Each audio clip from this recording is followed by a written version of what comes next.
止音乐，和你去梦游或世俗开玩笑。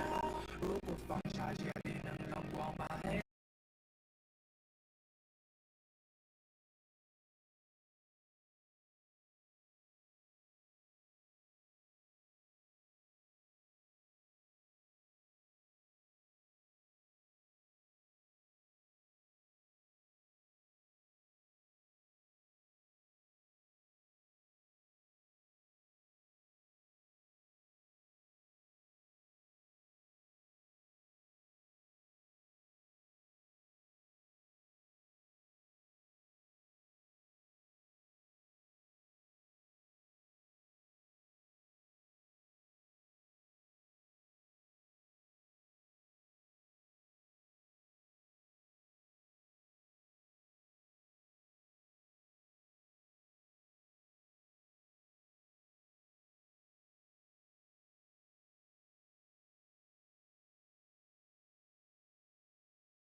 全世界每个角落充斥音乐。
So let me take the opportunity to welcome all of you in person and online to the 2022 Maryland China Summit.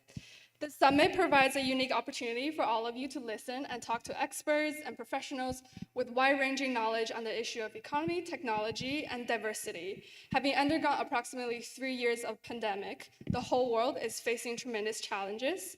Students are shouldering great responsibility at this turning point of challenges. Following by G20, where President Biden and Chairman Xi Jinping laid groundworks for stronger US-China ties, our summit is jointly held by the University of Maryland Chinese Student Association and Georgetown University Chinese Student Association. Maryland China Summit is an annual conference where distinguished guests are invited to openly discuss how to promote the cooperation and development between US and China. Now, let's welcome Mr. Wen Sobey to open the summit for us. He's the co-founder of Culver Investment, previous chair of George H.W. Bush Foundations for U.S.-China Relations, an American social investor and an entrepreneur. Welcome, Mr. Sobey. Thank you. Using this or? Oh, no, whichever you want. They both work. Welcome to be here, and so exciting. And the reason it's exciting is because there are so many issues in the world that need to be resolved. And my feeling is you people, younger people, are the ones who need to resolve them. You know, there are a lot of little fights, a lot of little interactions, boundaries of the Taiwan Straits, all kinds of issues. But really, let me just stop this. I'm at a broader level in terms of what's really important and what's really going on. So even though I'm not a scholar and I'm a little bit more of a tourist, I thought I would tell you a little bit of my background and how I come to think that the issues that we think are important actually are not as important as some of the unforeseen background issues that I'd like to discuss today in terms of the US-China relations. Just by start out, so I was an entrepreneur and I had an idea. I went to Wharton with Donald Trump and had some financial engineering ideas and went to law school at Georgetown here and started one of the very first money funds, and we became quite successful. In fact, we were the highest yielding #1 fund in the country for a number of years. And this is just out of law school, so I had no real experience. I still have no real experience other than doing what I want to do. And what happened is we were becoming successful, and then I was part of the 60s generation, which is a generation that kind of rejected some of the ways and thinking of the older people. In fact, we had an expression, don't trust anyone over 30. And what happened to me is I went to this this countercultural farm to discuss enlightenment. And on enlightenment, there's an eightfold path in the Buddhist. And one of them is right livelihood, which is about how do you lead your life consistent with your values. And so I was with this group of people at the conference, and I'm thinking, oh my God, my claim to fame is to get an extra 10 basis points, 20 basis points more than the next guy, which actually made us the #1 fund in the country. But anyway, it's like, is this what I want to have on my gravestone? Is this what I want to have as my legacy? We beat the next guy in yield. And I started to think about that and realized that, you know, money shapes our world. And how we express our money should really be through our values and what kind of world we want to create. And so I started thinking, and again, I was kind of fortunate, being lucky, and we had some resources and a successful fund. And I decided we should do a fund based on my generation's values, on the 60s generation's values. This is the generation that listened to the Beatles and, I don't know, some smoked pot and sex and all that, whatever. It was a liberating kind of time. But most importantly, they didn't buy into the older generation's values. So we created Calvert Social Investment Fund, which was the first fund to say, you know, values are important. So in terms of environment, we didn't do nuclear power. So all our investments became screened for how do these investments make the better world that we want to see. And it took a while. Actually, it took quite a while for other people in the press and others to see, like, oh, this is interesting, this is different. And then when the financial crisis happened, people go, you know, maybe I don't want my child to work for Goldman Sachs. Maybe there are other values, other ways of being in life. And now the so-called ESG funds. I mean, these are the only funds that are growing in Wall Street right now, is your social, your environmental. People are concerned about sustainability and those kinds of issues. But at the time, it was kind of just an idea that, as someone once said, let 100 flowers bloom. And this was a flower that we felt to bloom. And it's good to see the success and some of the relationships and the communities, the business communities we formed, and some of the nonprofits.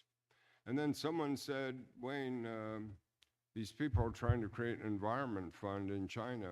Maybe we should invest. And I met the people. The name of the company was Less Limited, run by someone from China Power and Light, the Corey family. And I was like, Less Limited, that sounds interesting.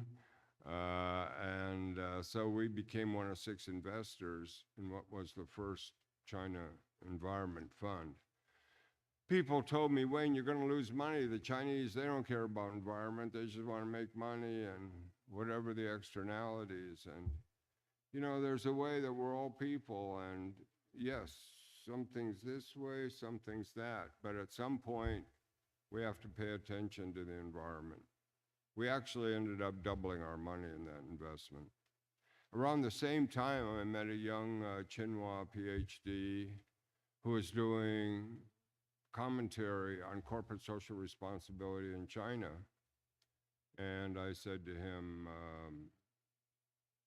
do you have a website? And he said, no, he's a poor student. He didn't. I said, well, I thought, well, I could give him some money, but hey, let's start a business. And so we called it Sintao, and we have Sintao Green Finance. And so this is 15, 16 years ago in Beijing. And now we have offices in 6 or 7 cities, over 100 people. Moody's invested in our subsidiary. And the point is, people like China Mobile wanted to know how to do their sustainability reports. And so we were helpful in many clients like that in terms of how do corporations act in a way that protect the society in terms of water, environment, and these other issues.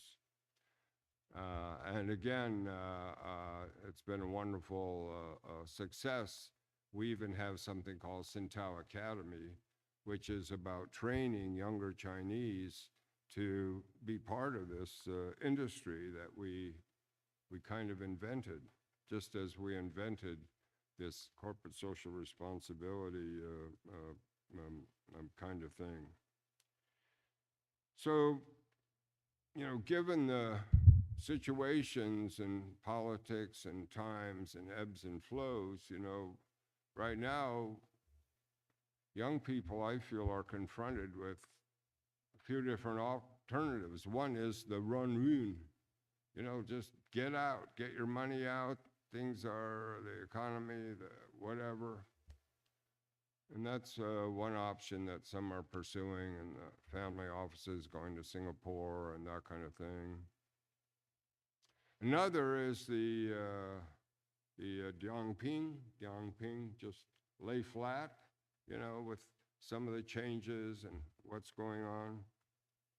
And two, while that might be a way, I'm not sure that is the way.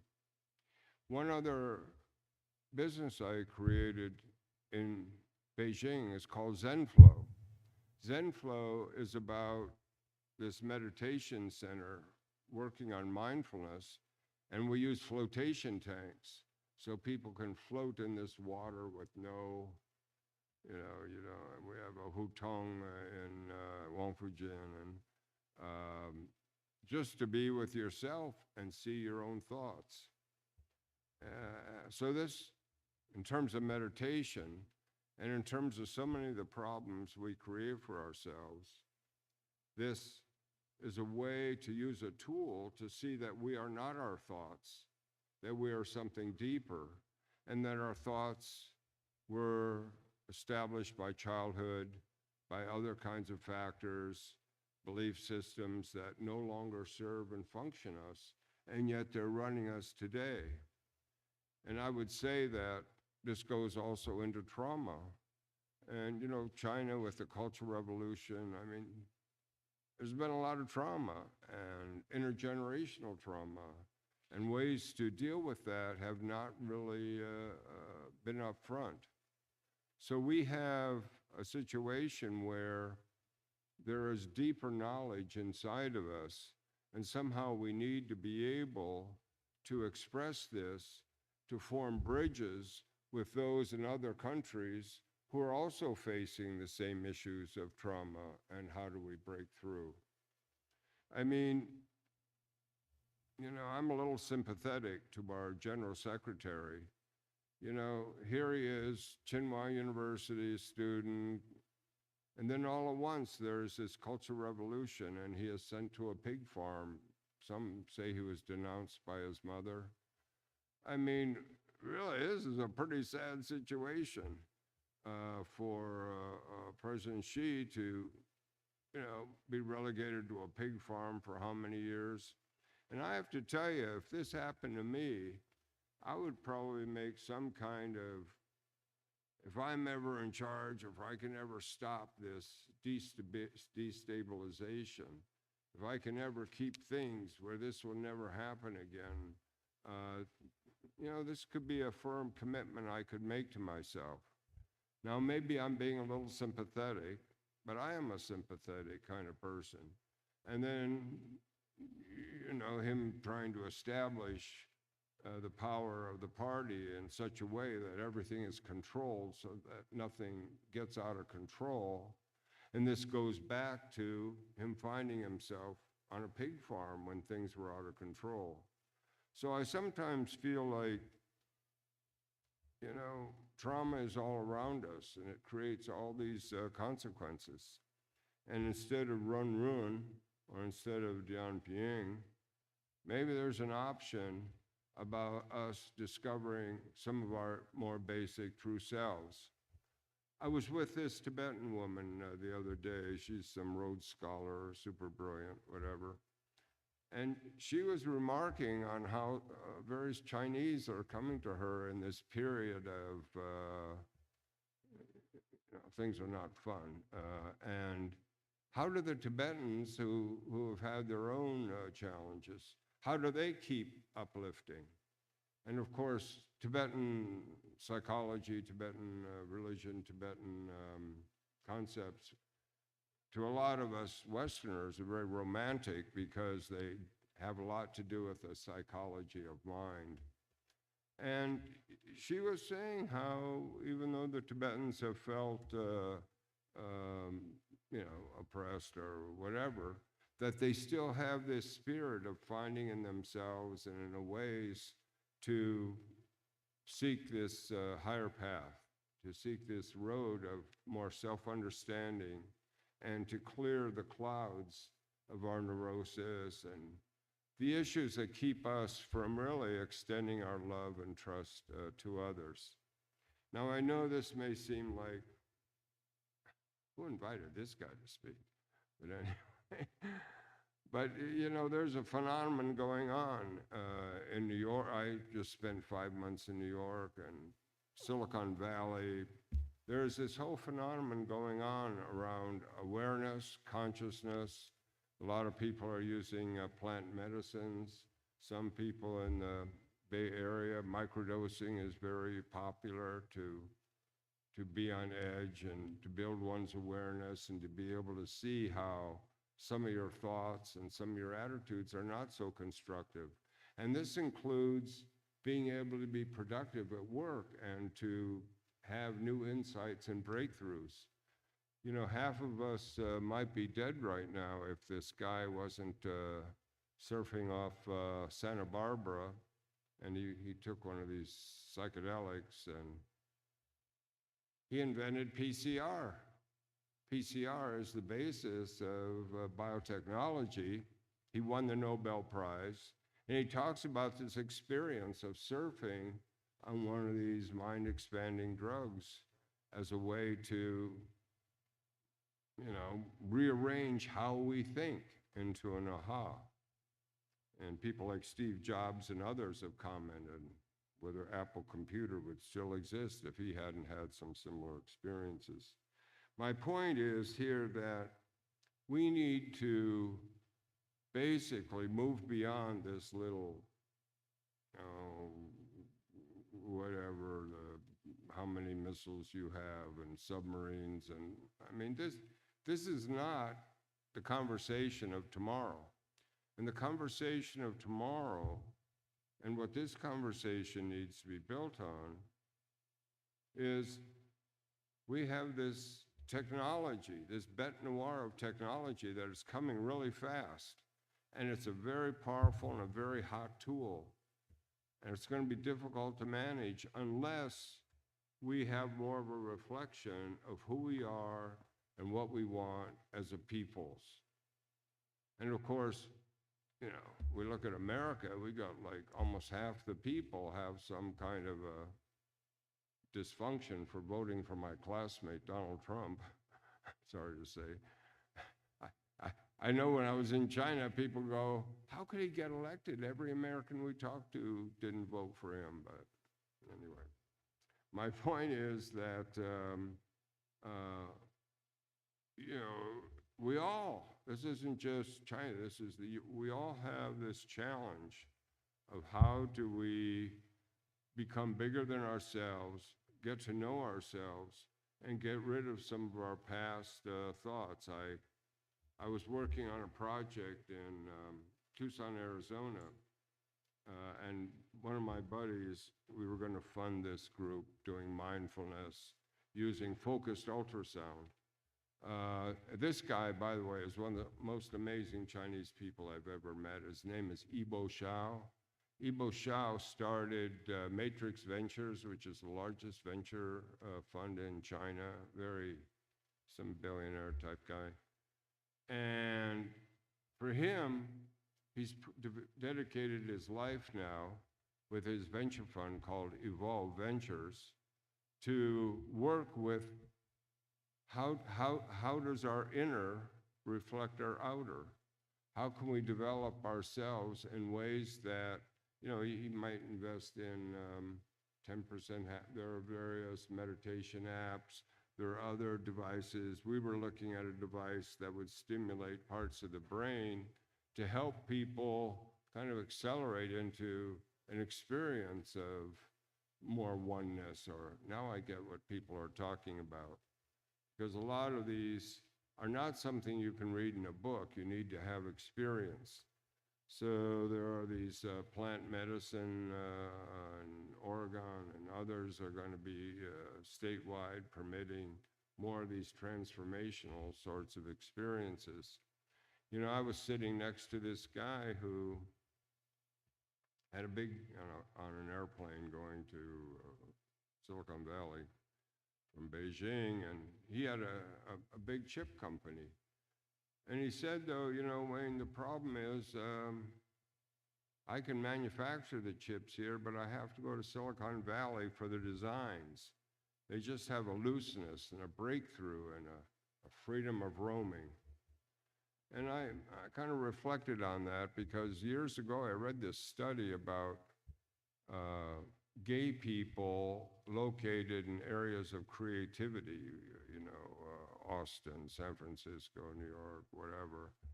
And no one knew if there was any correlation or like, well, why is this good? I mean, yeah, we've heard gay people can be more fashionable or something, but it didn't make any sense why were more creative areas had a higher concentration of gay people. And then I kind of realized this the other day is it's not about gay people, it's more about a freedom of expression and to have a way that people can have different ideas, people can be themselves, people can explore who they are, and that somehow creates this cauldron of innovation.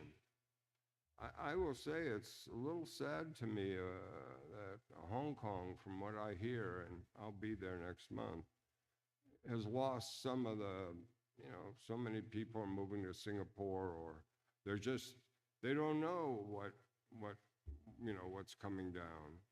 And what I'm saying is that if we had a way to talk about the human spirit going forward in terms of innovation, whether it be microchips or other ways of just, that I think there's this potential rebirth.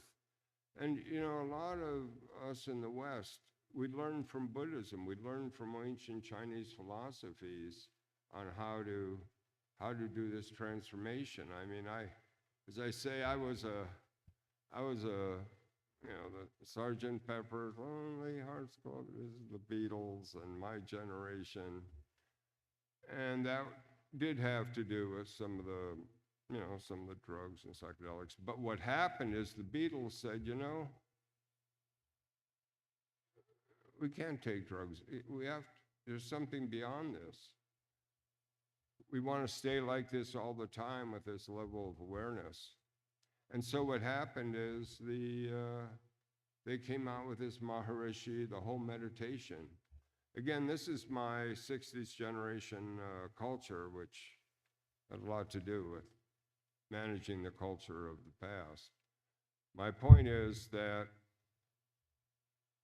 China, from Taoism, from other Buddhism, and the Tibetans, and I remember 20 years ago that a lot of senior people in the party were Tibetan Buddhists, actually. That, I think it's changed, but my point is that we have a third way, and that third way is to explore ourselves and the richness in ourselves and our values and who we are and what we'd like to do. Now, standing in the way of that is a lot of trauma. And some would say we all have some kind of trauma, childhood, Cultural Revolution, you know, people died. Okay, well, we have to resolve that trauma and move forward. So my remarks and what I'd like to say is it's like this Bo Shao, this guy who, you know, had everything, you know, top venture capitalist in China, billionaire, and what he's dedicated to is how do we move forward in our souls and our spirits and our ability to think, to eliminate traumas and to be able to think more like I am you, you are me, and how can we expand and do this life together. And what I firmly believe is that with China's long-term tradition and long-term philosophies, that China could lead the way if we had that motivation, that spirit, especially the young people, could find ways that we could have this new kind of relationship and reality to all peoples on the planet. I really believe that, and I feel like um, this is where instead of, oh, I just have to run or I just have to lay flat, there is this other possibility of personal growth, being able to understand our thoughts, what's friendly, not friendly, to read up on various literatures of others who are following this similar path. In fact, Oshawi's brought some Chinese Air Force generals to work with the MAPS people using these post-traumatic stress syndrome drugs, this MDMA and others, to help with PTSD. And it seems like there is this opportunity for us to heal. And you know, as an American, we don't know too much about history, who struck who or whatever. We're more like going forward. At the same time, we have a lot of dysfunctional Americans who didn't vote the way I feel they should have, but anyway, but who are expressing a disenfranchisement and reconcentrating on the glorious being that is within every one of us, as one of the Indian slogans go, Padmeo Me Pranam. I feel like we have this opportunity. I mean, we're going to discuss finance, we're going to discuss common prosperity. I know we're going to discuss a lot of issues today. But I just want to say that there is this other new transformation, this other new, something that wants to happen. And it's going to have to come from the younger people. The younger people, it's going to be your world. And I'm fortunate to have been involved with a number of resourceful younger Chinese who are beginning to see like this kind of experiences and this way of helping navigate the world and bringing others along could create this vision that, you know, a world that works for everyone, and with, I think, the Chinese having a chance to really lead the way in bringing us into that, well, but they experienced sometimes in their past. So my belief is that you guys, it's a lot, but it's on you. It's on you. Old people like me are a little harder to change. And it's within you to look at these areas of trauma, look at the area of limiting thoughts, look at the areas of being able to expand your appreciation, your gratitude, and for us to move into more of a, you know, peace and love, whatever, just a true kind of win-win opportunity. So I'm going to end there, and I know we want to get into other details, but I just felt like I want to open this with kind of a hopeful and a challenge to you, and a way for you to see that, you know, the fate of the world is really up to the young people to make these resolutions, to move beyond themselves and to reach into this world where we can all win. And I do believe in one of the phenomena. I mean, these not millennials, what do you, the Gen Z, unbelievable when you go to France or Hong Kong or wherever, and there you have this sharing, this generational sort of ethos, values, and to give it more form in the sense of, I don't want to say a duty, but a mission to find ways that we can move beyond ourselves, which takes a process, which, you know, you don't just snap your fingers. and to see ways that we can reach out to others who are similarly situated in ways that then that can become leadership, as Bo Xiao is a leader, to the rest of us to live basically a better life, less stressful, and more purposeful.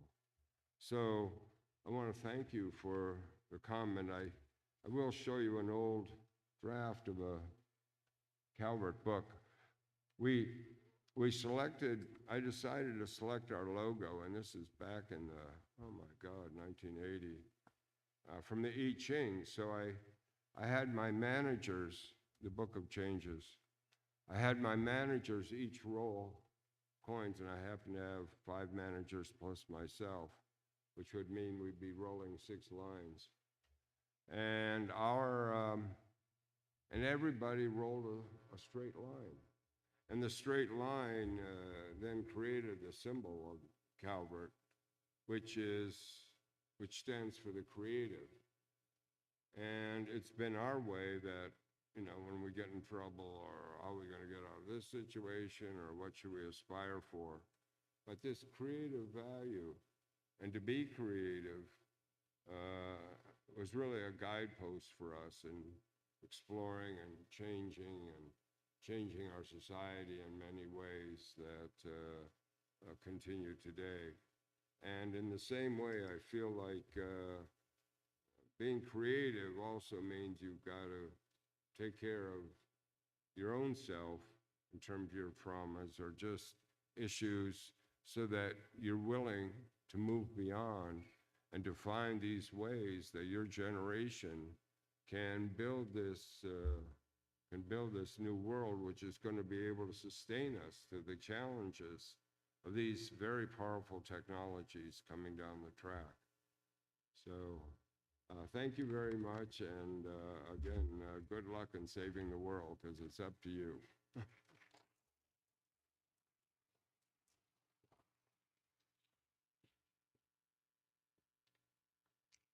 Thank you, Mr. Sobi, for the amazing opening remark. And I do believe that this generation has the greatest responsibility, and we're the most open-mindedness people.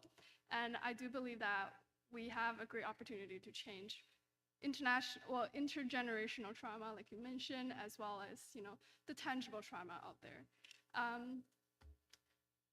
Now, let's welcome Ambassador Roy and Mr. Henry Tan to have an open discussion about their personal experience in China and in the US.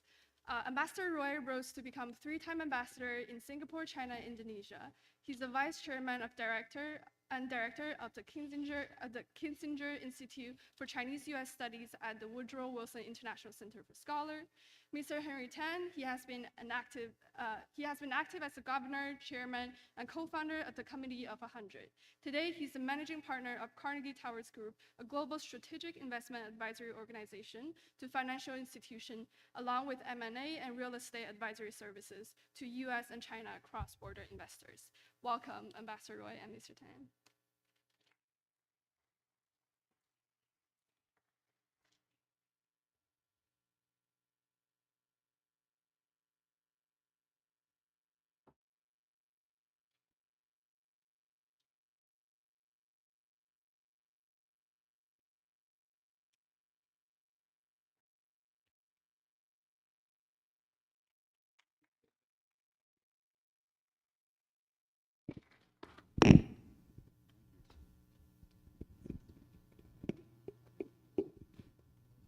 Hello?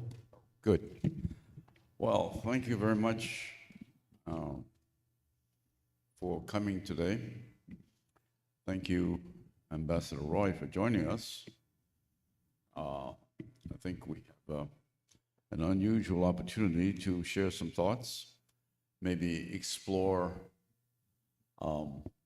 what has happened between US and China, and maybe going forward a little bit. As explained in the introduction, Ambassador Roy has a very, very unusual personal history, having been born in Nanjing. And 他的普通话好过我的普通话。我的普通话很普通啊，他讲得非常好。But just to begin, maybe Ambassador Roy, you can tell us a little bit about your journey, how it all started back in Nanjing. Then you started to come over here for training, and you dedicated your life to helping bring understanding between the West and China. So maybe you can start telling us how things were in China when you went to school there. And of course, Ambassador Roy's very distinguished career with the American State Department. He is one of the most decorated and awarded diplomats out of the State Department, having served in 3 different Asian countries, best known, of course, China and Singapore, as well as Indonesia, and then also having had the experience of being in Moscow for representing the United States. So I think we'll have a very, very interesting discussion. Please. Henry, thank you for those remarks, but I'd like to begin by thanking the organizers of this conference for sponsoring a discussion of the U.S.-China relationship. There is no relationship in the world that is as important as this one, and at the moment it's not on the right direction. So there is much to discuss about it. The fact that I have any credentials at all to discuss the question is out of my control. I was born in China, so it was the decision of my parents to launch me in that direction. I was 1 year old when we left China. I was 3 years old when we went back in 1938, just in time for the Sino-Japanese War, which had started the year before. And I spent 7 years in Chengdu during World War II. My earliest memories of China are of bombs, Japanese bombs falling on Chengdu, and of walking with my parents to the dugouts where we sheltered ourselves. We went back to the United States for 3 years, and then I went back to China with my parents in 1948, just in time for the end of the Civil War, the establishment of the People's Republic of China, and the outbreak of the Korean War. During all those events, I was in China. I returned to China in 1976, in the middle of the Cultural Revolution, or getting toward the end of the Cultural Revolution. But I'm one of the few Americans who has actually met with Zhang Xinqiao, one of the Gang of Four. So in addition to other even more distinguished Chinese leaders. I was able to serve in the liaison office when we opened, 6 years after we opened it. I went there in 1978. 78, participated in the negotiations with the foreign minister and Deng Xiaoping. And then I returned 10 years later as the ambassador for 4 years. My career was really devoted to diplomacy, not solely to Asia, as Henry has already noted. I had at least 5 assignments related to China, 4 assignments related to Southeast Asia, 4 assignments related to the Soviet Union. So I ended up dealing with the US leaders and the leaders of foreign countries who had very important responsibilities because these were major, important countries.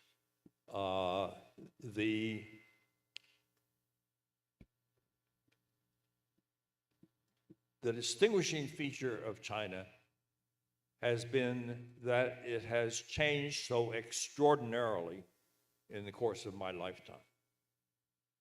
Because during the 7 years we lived in Chengdu during the war, we saw the grinding poverty that was made worse by the conflict between China and Japan and the consequences of World War II. But I also was there when the People's Republic of China was formed, And it's a rare opportunity to live in a country that has just been through a revolution, because you have a high level of enthusiasm on the part of young people for the revolutionary cause. And over time, this tends to change. It was certainly not the case in the Soviet Union when I was there. People were quite cynical about the revolutionary cause. But in China, it was different. And then I watched China create a miracle by raising hundreds of millions of people out of poverty because of the most rapid growth, economic growth, that we've ever seen in human history. I believe it's accurate to say that. China accomplished in a few decades what it took the West several centuries to accomplish. Of course, they had the benefit of other countries that had shown the way to go, but it was done by the Chinese themselves, not because of the tutelage of some foreign country. And now I see our relationship with China going from a quasi-alliance between the United States and China to deal with the Soviet threat, and now we have a quasi-alliance between China and Russia to deal with the American threat. So this is a relationship that needs a lot of attention, Henry, and this type of conference, in my judgment, contributes to that process.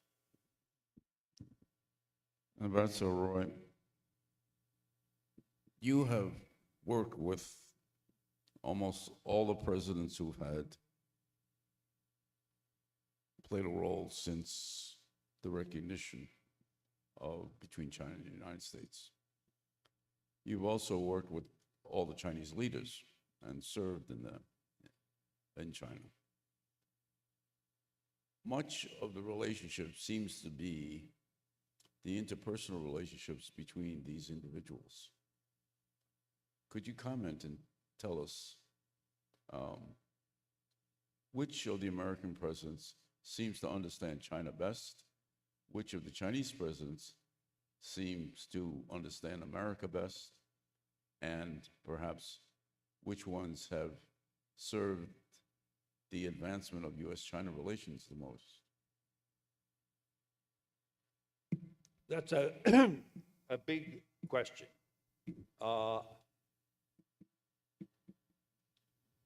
I would list Richard Nixon and George Herbert Walker Bush, the Bush Sr., as the two American leaders that showed an understanding of China and an ability to deal with extraordinarily difficult problems because of the personal relationships that they were able to form with the other side. National interests of big countries like the United States and China do not rest on personal relationships. There are much more important issues affecting those countries that drive them either away from each other or toward each other. But that process can either be smooth or it can make impossible the ability to deal with the types of issues that arise between major countries. And both Richard Nixon and George Bush Sr. Had the qualities of leadership that enabled them to understand where the other side was coming from. In other words, what was important to the other side, but they were always focused on advancing American interests. But it was the ability to understand what China wanted that enabled them to work out arrangements that turned out to be in the interests of both countries. And that, I'm afraid, is not the case at the present time. We're now in a war in Ukraine because we couldn't understand the Russian attitude on NATO expansion. And we're in danger of getting into a conflict with China over Taiwan, because when Xi Jinping says this is a ticking time bomb, we don't seem to attach great importance to that language. And this is a very dangerous situation, and I think we need more leaders like Richard Nixon and George Bush Sr. to help us get over the current problems we face. Another personality who played a major role, of course, is your good friend, colleague, and partner, Henry Kissinger. You served as vice chair of Kissinger Associates, worked with him in many, many different dimensions. Henry Kissinger seemed also to have been have certain skills that helped him be able to facilitate this. What in your working side by side with Henry Kissinger was he able to do that perhaps we're missing today? I had encountered Dr. Kissinger several times when I was in the American Foreign Service. But my closest relationships with him occurred after I retired from the government and became a member of his consulting firm.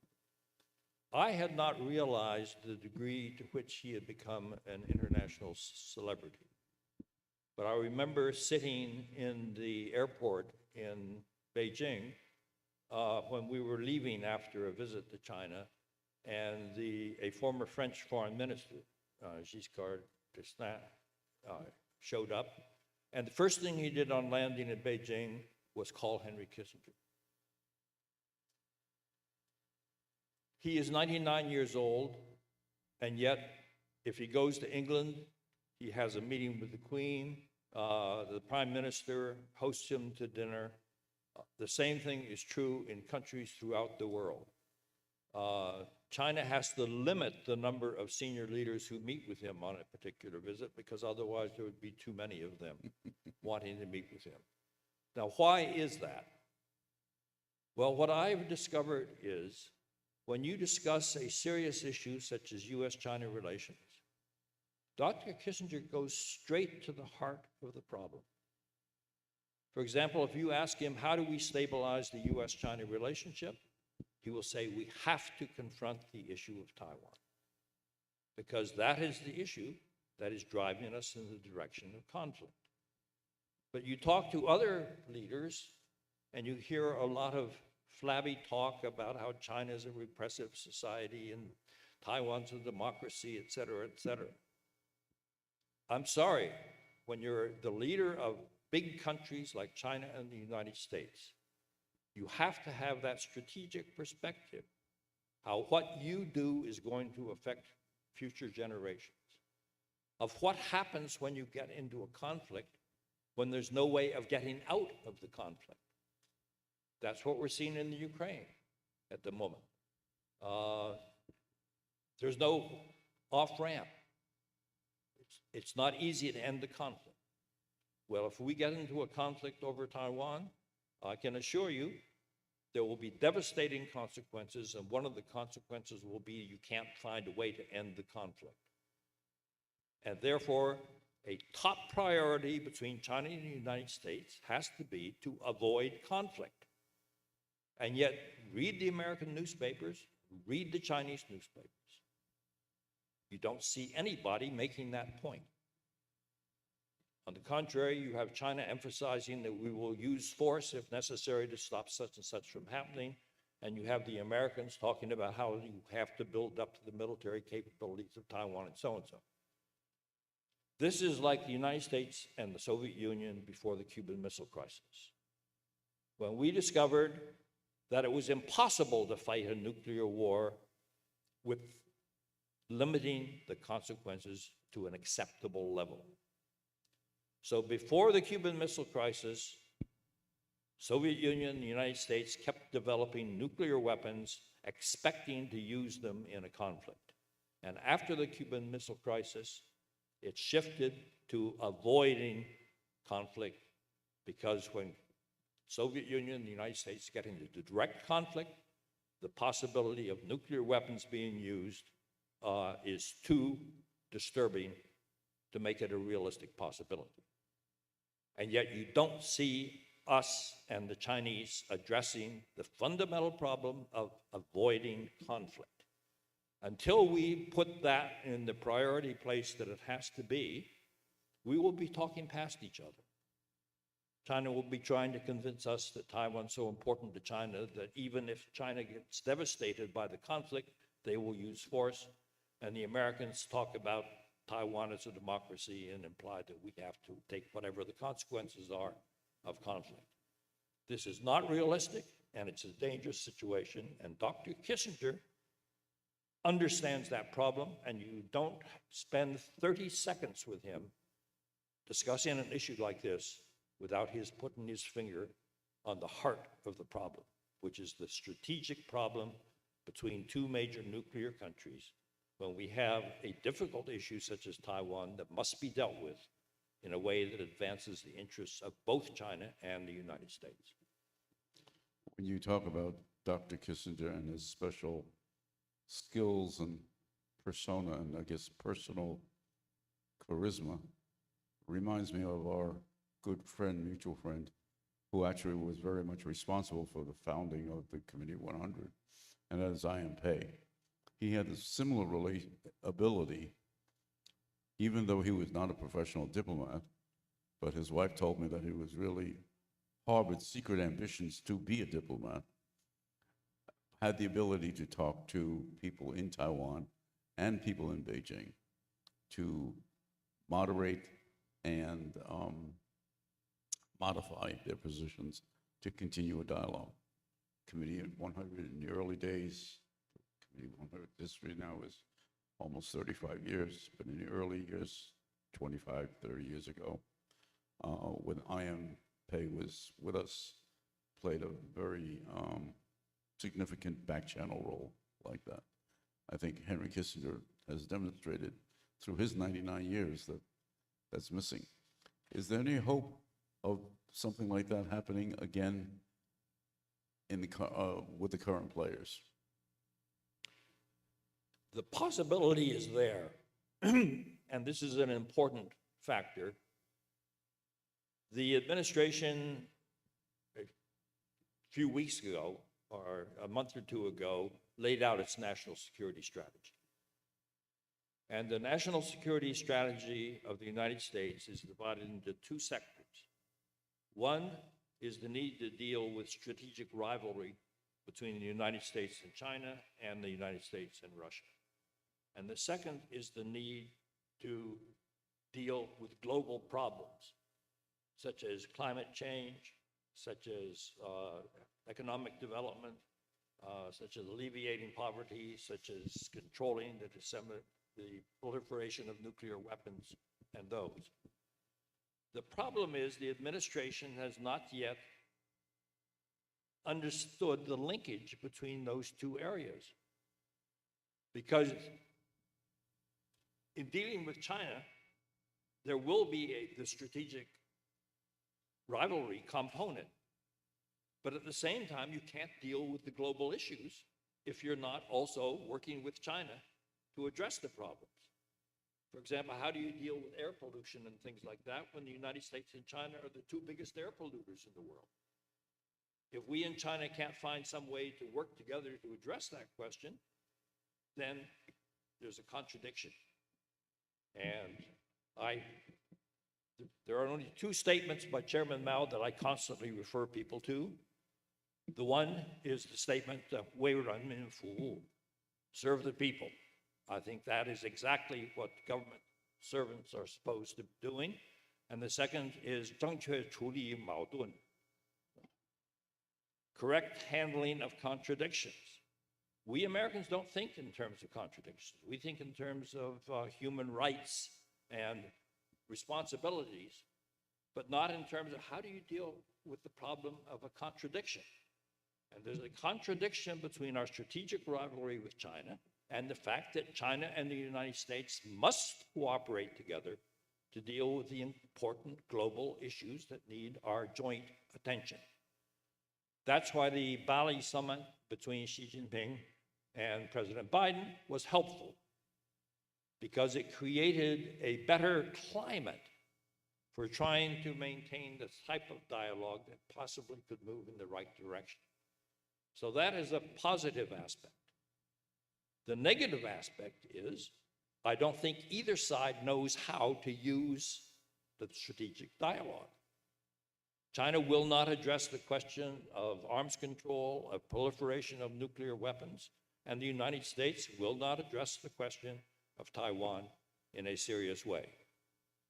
So the possibility is there, but at the moment, neither side seems to know how to correctly handle contradictions.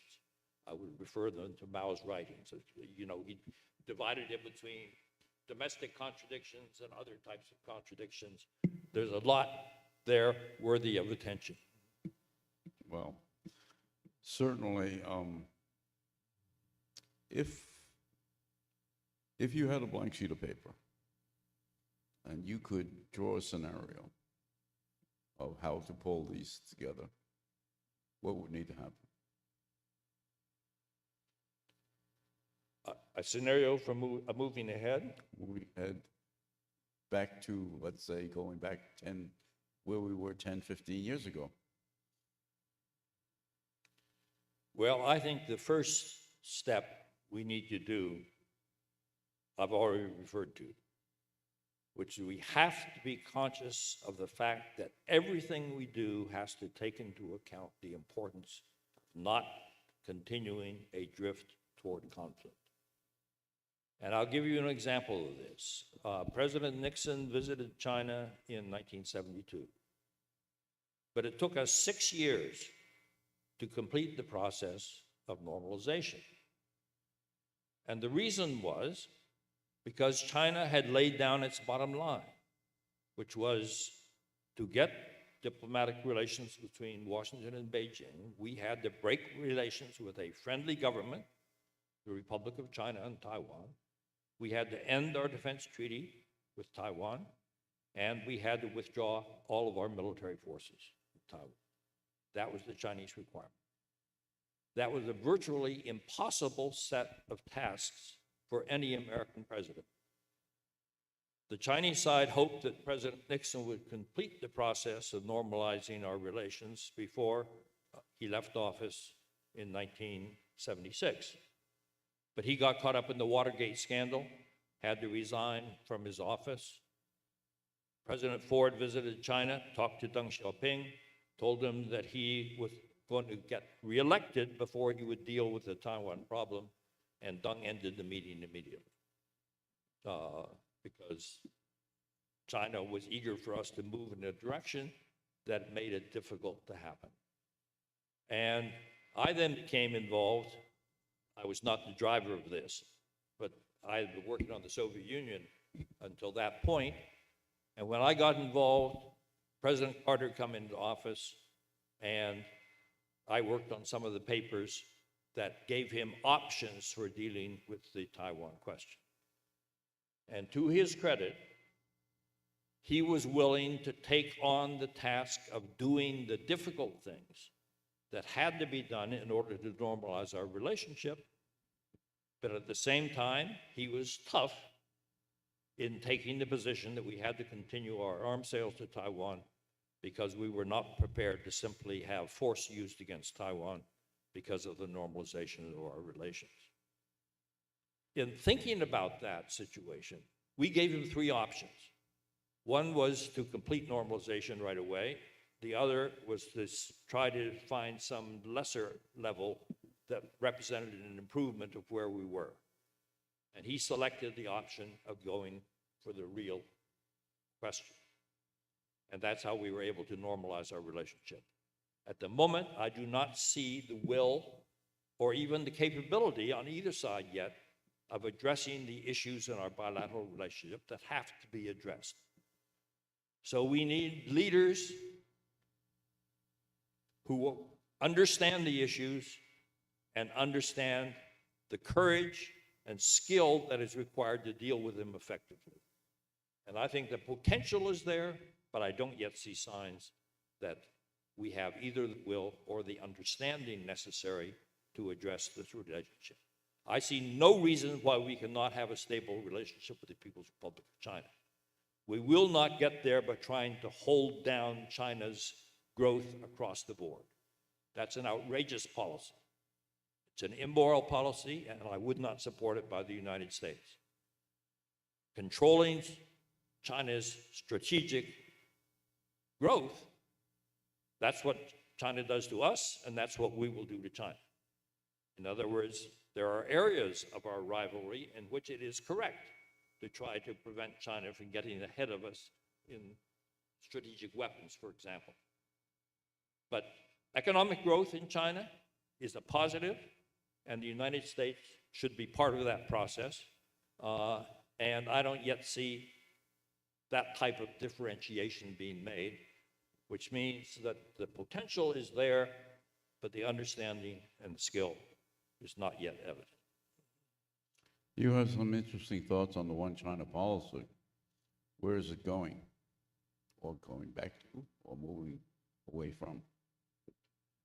I think we've been moving away from a one China policy in the direction of a de facto one China, one Taiwan policy.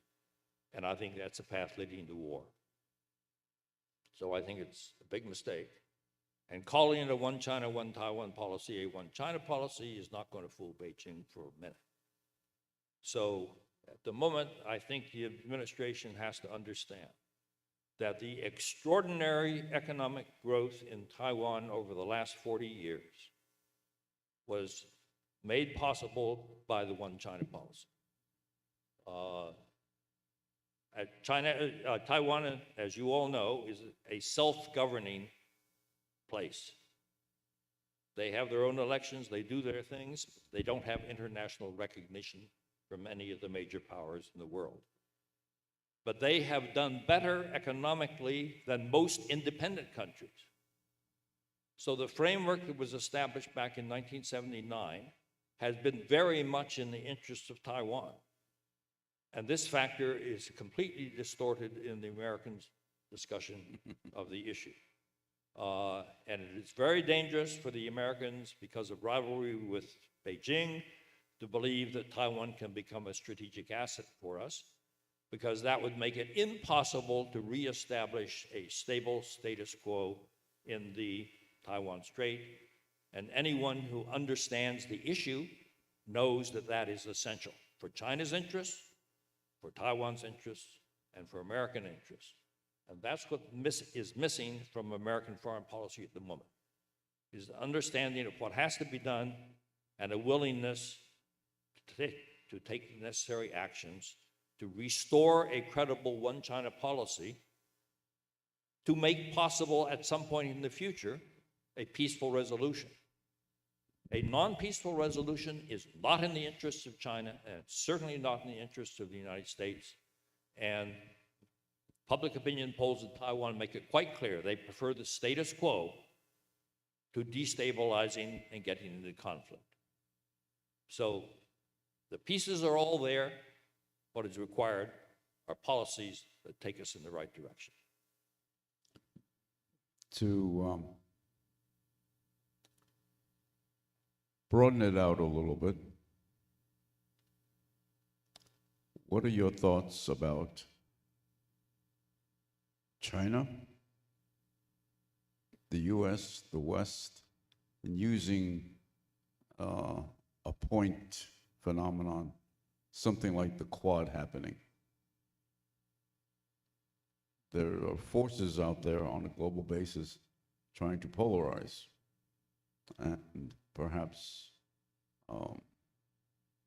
shall we say, isolate even China. There are these kind of efforts.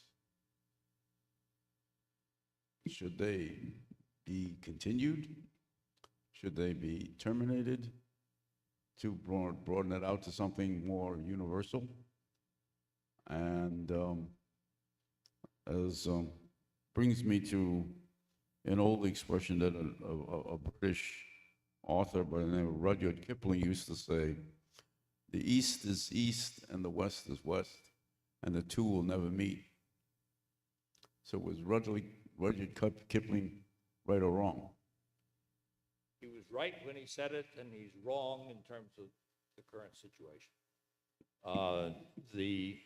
The world is globalized.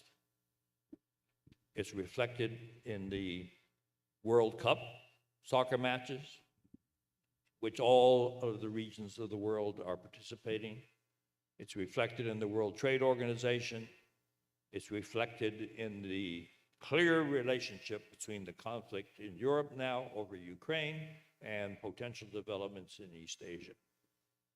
So if you approach this in terms of regional factors alone, you will be making a mistake in terms of understanding how big powers like China and the United States, I would put Russia and India and Japan maybe, and the European Union, have to think globally in terms of understanding the consequences. Britain was not thinking globally when it chose to leave the European Union, and they're paying the consequences now in terms of the economic difficulties they are facing. The United States is letting our foreign policies be driven by domestic factors instead of looking objectively at the outside world, understanding what needs to be done to advance U.S. interests, and then getting the domestic support for those policies. Let's take the Taiwan question now. The administration has lost control of Congress on the Taiwan issue. So Nancy Pelosi goes off to Taiwan and creates a crisis in the Taiwan Strait area, and the executive branch has let a key aspect of China policy get out of its control. Well, that's the mistake of letting domestic attitudes drive your foreign policy. And China's making a comparable mistake because it's beginning to throw its weight around and its neighbors don't like it. And that's not good foreign policy. So I think, thank you. I think it's essential for China and the United States to find a way to work together. And I think it can happen. And we need to keep open that policy to the maximum degree. If you look at Asia, what do you find? You find that virtually all of the countries of Asia, including America's closest friends and allies, have more trade with China now than they have with the United States. That is not reflected in our foreign policy at all. It's no question that China's rise has created a dynamic in Asia where the Asians are all worried about being dominated by China unless the United States remains embedded in the region. But they want us to be embedded economically, not simply in a military sense. And the United States, after launching one of the most important trade negotiations in modern history, the Trans-Pacific Partnership, pulls out because of domestic reasons. We're not a member of RCEP, the Regional Cooperative Economic Program, of which all the Asian countries are members, except the United States. We're no longer part of the TPP, which has become taken over by Japan as a cooperative thing. We're not looking at the region and realizing we wouldn't have been able to establish NATO if all of the European countries after World War II had more trade with the Soviet Union than they have with the United States. And I was triggered in making these comments by your reference to the Quad. I think the Quad is probably a useful organization in showing Beijing that it has to be careful, because it's very bad foreign policy for Beijing to provide a basis for big other countries to get together because of concern about the way China is behaving. And so Quad can remind them of that. But I don't like the Quad because it's not an Asian organization. It's Japan, Australia, India. India is only playing a minor role in East Asian security considerations. I don't like the agreement with Australia on having nuclear submarine technology provided to Australia. Why? Because it's an important security agreement in which the participants are the Americans, the British, and the Australians. Where are the Asians? These are the former colonial powers. Doesn't the American recognize that for the former colonial powers to try to determine the balance of power in East Asia is the wrong approach? You need an approach that gets the support of other Asian countries And you will get that support if China doesn't misbehave. Because if China misbehaves, then those countries will come to us despite the fact that the Americans are not doing the right thing. So there are wonderful diplomatic opportunities for the United States if we would look at the region objectively and understand that all the countries have interests with China. They don't want to choose between Washington and Beijing. They want to have decent relations with both, and they want us to help create an environment in East Asia that can constrain China's growing power, which corrupts, because we have demonstrated ourselves how corrupting our power has been in fighting wars that we shouldn't have fought. So that's the way I would answer your question. Wow. Very, very serious and heavy commentary from a person who really knows it from the inside. On a lighter note, tell us about the most interesting experience you had in all your years in Foreign Service. I have many interesting experiences, but probably first was obviously establishing diplomatic relations between the United States and China, because that was carried out in total secrecy. You really only had a literally handful, maybe 5 people in Washington who knew what was going on. And when Ambassador Woodcock, and I was his deputy, when we got involved in the negotiations in Beijing. He was the first ambassador to China. Woodcock was, yeah, after we established diplomatic relations, but he was the head of the liaison office. He and I were the only 2 people in the liaison office that knew we were negotiating with China on normalizing relations. And we really had a problem on our hands when we called the staff together to listen to the announcement that the United States and China had reached agreement to establish diplomatic relations because they had all been kept in secrecy. And maintaining that level of secrecy is extremely difficult. For example, our communications were special communications in which our reports all went directly to the White House and didn't go to the State Department. Because in the State Department, too many people would have had access to the cables, etc. So this is a very unusual situation because it involves not only working with China to maintain the secrecy, but also dealing with the consequences of having a staff that resents the fact that you haven't brought them in on something this important. The second one was the problem of the instability in Indonesia when President Suharto was forced to leave the presidency of Indonesia after 30 years. And we eventually ended up having to make the decision to evacuate several thousand American citizens from Indonesia. And the reason we did that is there had been a pattern where in the afternoon you would have violent demonstrations getting more and more violent each day. And then at night they would calm down, and in the morning things looked normal. But by noon, the demonstrations had started to pick up steam and were worse than the day before. And we ended up with 3 days in a row where this pattern kept repeating itself, except that the demonstrations were now threatening the areas where the American community in Jakarta lived. And we went to the Indonesians and asked for military and police support to manage the threat to the area there, and they couldn't provide it because all of their security forces were tied up with the demonstrators. So that's when I had to make the decision to take the American community out of Jakarta. We had emergency plans in place for that.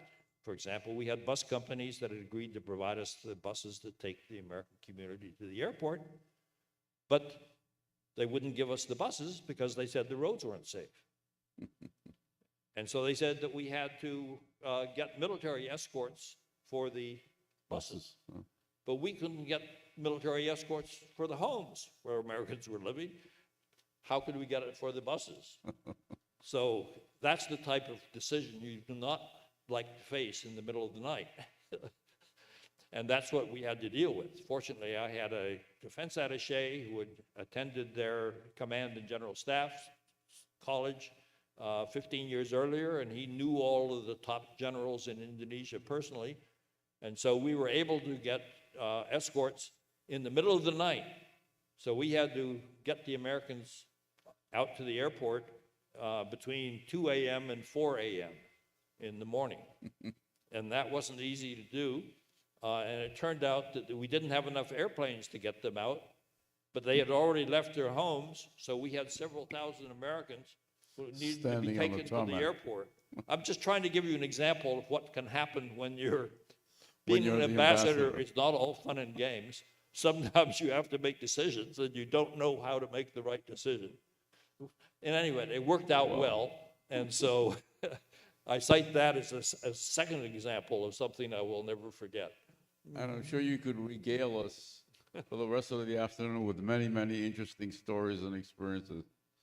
This is Ambassador Roy is a most distinguished diplomat, has contributed to U.S.-China relations for many decades. And we thank you very much for joining us, for sharing your experience, your insight. And it's really unfortunate that you've already retired. But thank you very much. There are very qualified replacements. Thank you very much, Ambassador Roy.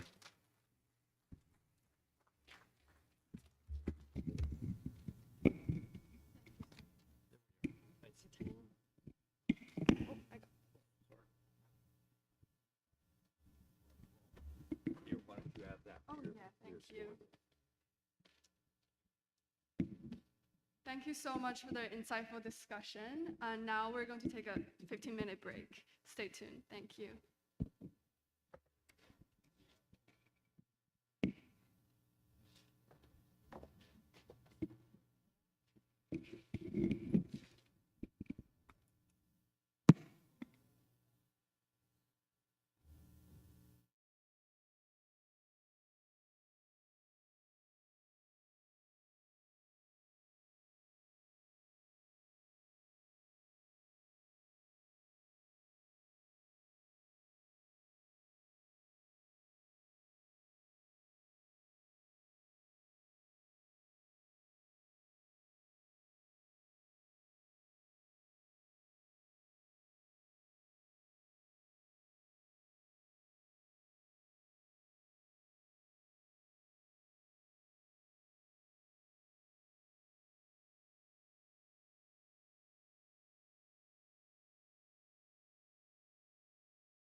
So thank you. I'm going to just do this finance and economy session by an overview. So China was a little poor relative to, in terms of commerce. And someone got this idea that selling things to Americans or foreigners was a way to create a mission, an economy.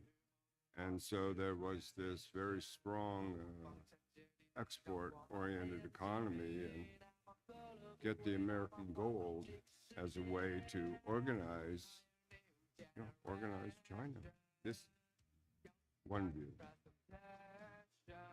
Well, this succeeded pretty well until they realized American gold in America was not as golden as you might expect, and particularly during the financial crisis, and needed to take a little more responsibility for Chinese policymakers in terms of steering the directions beyond an export-oriented economy.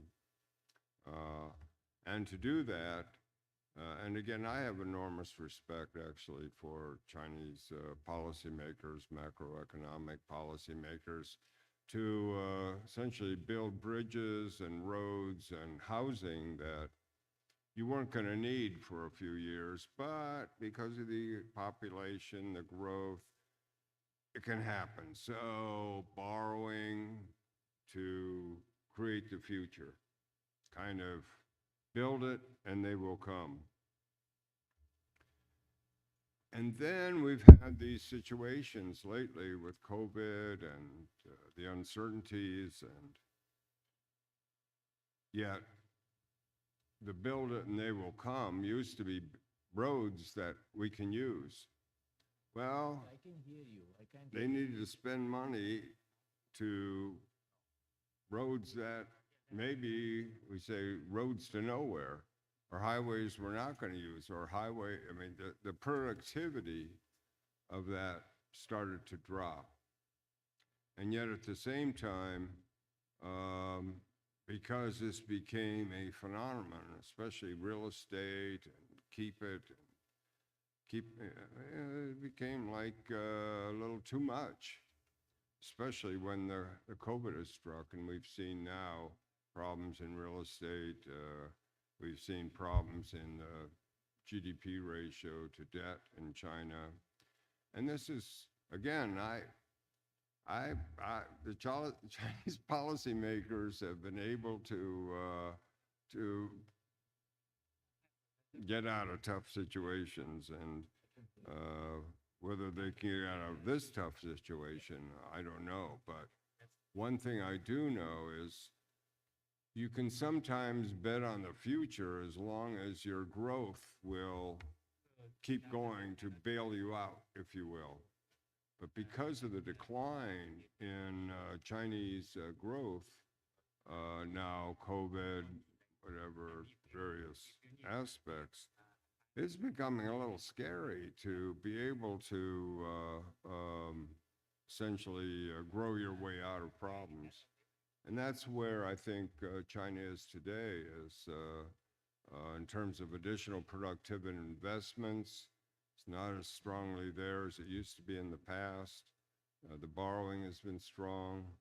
As you know, the local provinces usually sell off land for real estate to, make their money, and real estate has not been a good market.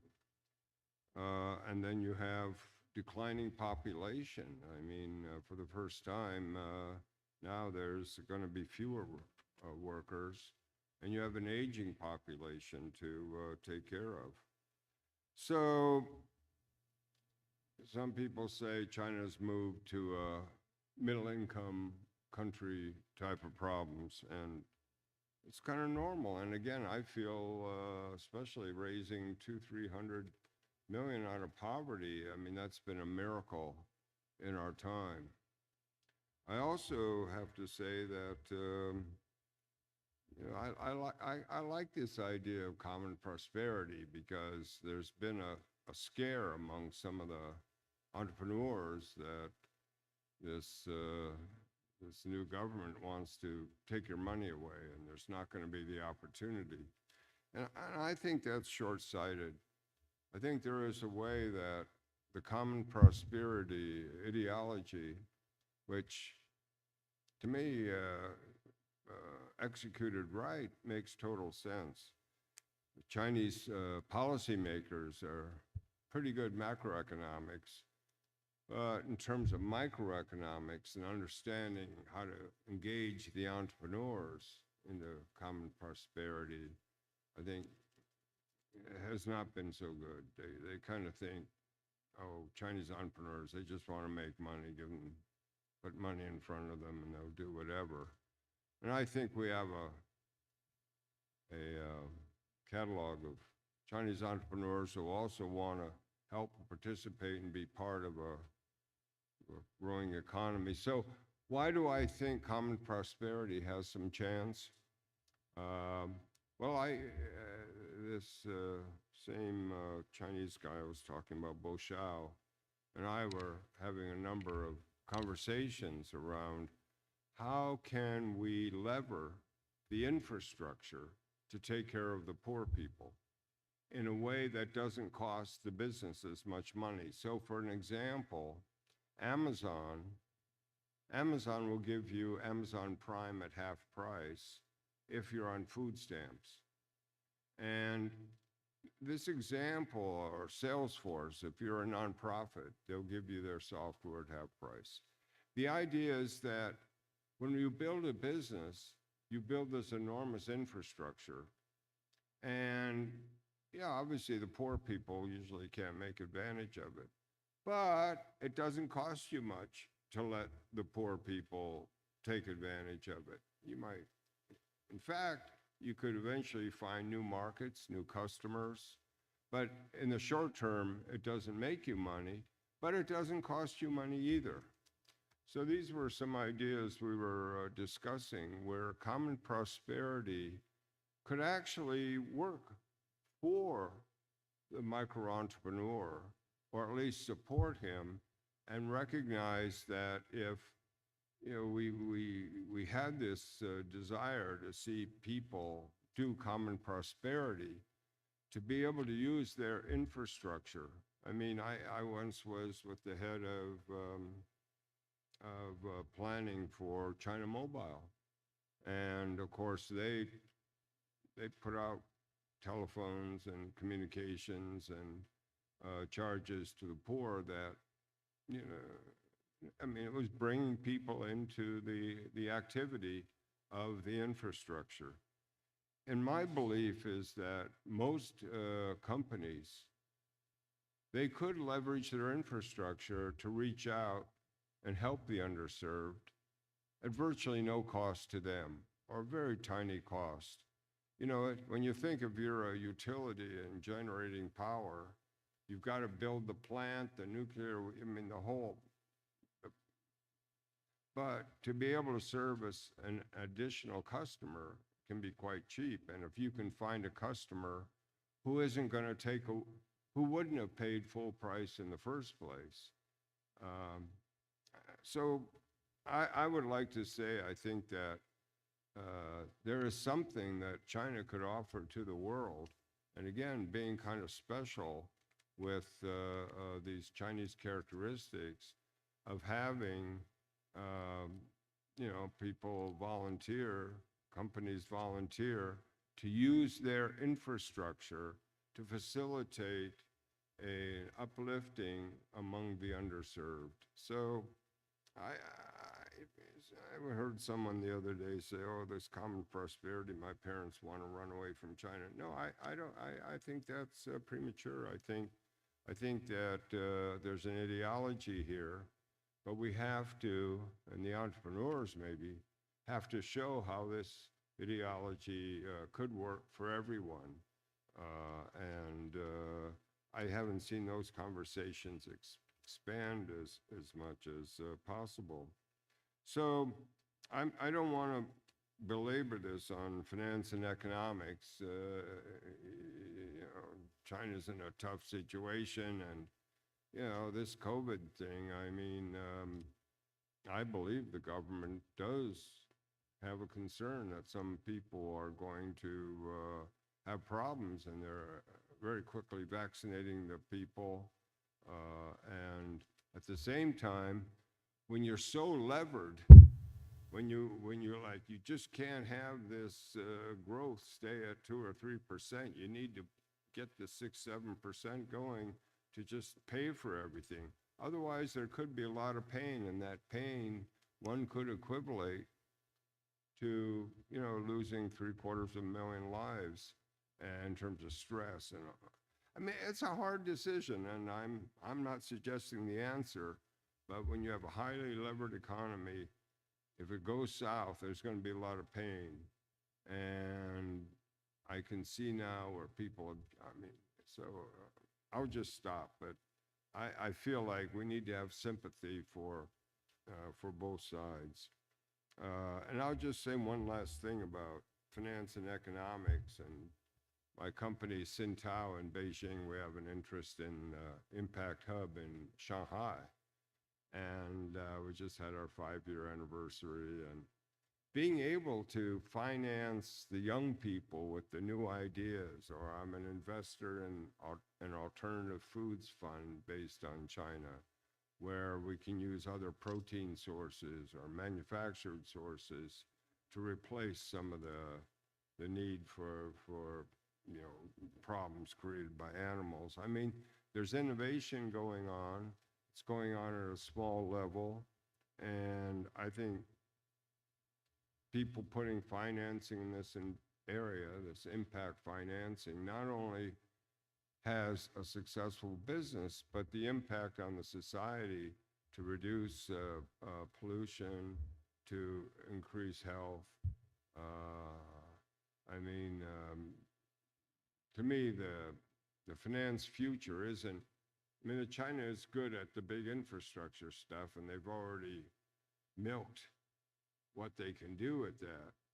The better part is with grassroots, and how do we encourage the innovation, the entrepreneurs, those who have projects that also have a social impact. So that's just some of my overview thoughts on finance and economy. And as one time I had lunch with this guy 20 years ago, and he used to be head of People's Daily, and then he was a professor. He was one of the senior people in charge of propaganda for China. And one of the situations that he faced is for the Chinese people to have enough confidence to spend. Right now, I still think the government spending is like 2/3, and the consumer spending is 1/3. It might be 60-40. Whereas in the U.S., it's the reverse. Americans just spend their credit card limits like we've had more stability in our society. So anyway, Americans are big spenders, and the Chinese save too much. And I remember at the end of the meeting, this guy, again, head of propaganda for China, said, it's about confidence. We need to build the confidence that we can go forward and people can spend and feel like there's a future, and they always don't have to be saving because we need demand to make the economy go. So those are just a few thoughts of observations of someone who's been in and out of China over the years and in a few different meetings. But it does go into this confidence, it does go into this believing there is a future, and as I was speaking before, a future that can also touch your own personal values, touch your own outlooks. So that's kind of where I'm going on the solution basis to build the confidence that we can go into this future. So thank you very much for letting me make some just broad overview comments as some people see the finance challenges, and we can do our discussion. Thank you. Thank you, Mr. Sobey. And now we'll open up the economy and finance session with an open discussion with Mr. Tan and Mr. Sobey, as well as Dean of the Robert Smith School of Business at University of Maryland, Professor Kanana.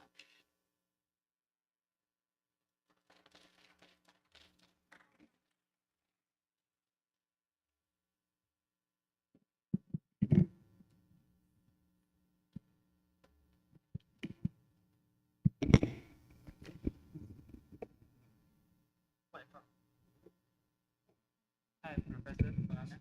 Yes. Yeah, I think we're going to start. Thank you so much, first of all, for being here with us today. I'm gonna throw up open up questions. This is a broad and general question. So Ambassador Roy just mentioned that both US and China need to understand contradiction, including conflicts in ideology and government regime. Do you think the US and China government will find a common ground about collaborating economically and working together to maintain geopolitical stability in the future? That's a question that you can open your discussion. Yeah, absolutely. Yeah, maybe. So Ambassador Roy just mentioned that both US and China need to understand contradictions and conflicts, and conflicts in ideology and governing regimes, because two countries have completely different regimes. And do you think the US and Chinese government will work together to find a common ground for economic development and geopolitical stability? Well,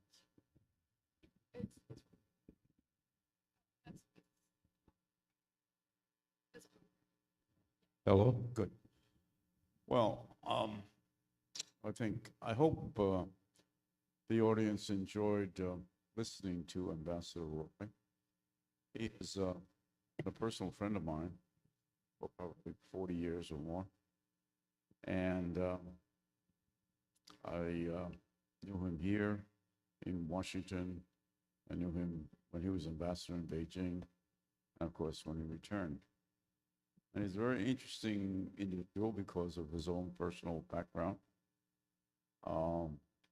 Having been born in China, he actually spoke Chinese before he spoke English, and maintains that. As I said, his Putonghua is probably better than my Putonghua, because 我的普通话很普通. And I wish we had more people like with his background in the State Department, in American diplomacy. We are beginning to see some Asian Americans as well as Chinese Americans begin to serve in that role. There are some people in the consulates in China who are from Asian Americans or Chinese Americans, which I guess I'm also supposed to speak tomorrow on diversity, which I will get into more. And that's part of the whole diversity story, because I have a few years under my belt. And when I was a young person sitting in the audience here as a student listening to people who had Asian experiences, after all, when I was a student, it was before Nixon went to China. So it gives you a little bit of idea how long ago that was. It was 50 years ago or more. And when I looked at the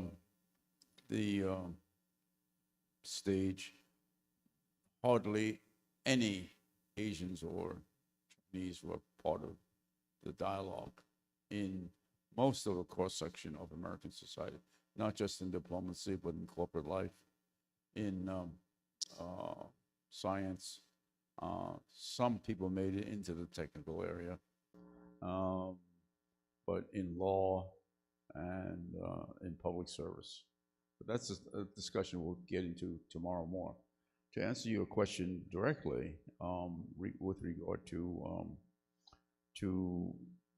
U.S. and China in its current state, it is unfortunate, in my view, that we don't have more people like State Roy, regardless of whether they are Chinese or non-Chinese, but who have the depth of knowledge, background, personal experience that someone like he does. And it doesn't have to be he, it can be many she's as well. And therefore, it certainly encourage people who are beginning or in the middle of their academic careers to get into it, whatever there is missing. Don't feel that you do not qualify because you don't see enough people here yet. This is in areas like journalism, broadcasting, just the whole cross-section of American society. To understand China at the State Department level, I think requires many, many more people like that. And going back 30, 40 years ago, sometimes they were not as welcome. That's a whole nother story, which we might get into tomorrow. But it isn't, as he said, what was unique about Henry Kissinger is that Henry Kissinger could zero in like a laser beam and focus on the pivotal point. Much of American diplomacy with regard to China deals with a lot of other, how should we say, surrounding issues, whether it's the pivotal point being Taiwan and the pivotal point being economic cooperation between the two. Economic cooperation, being a person with many decades of experience, I always like to go back and say, how did it all start? Fortunately, I was around when Nixon went to China. I watched it on television. I was not a direct participant.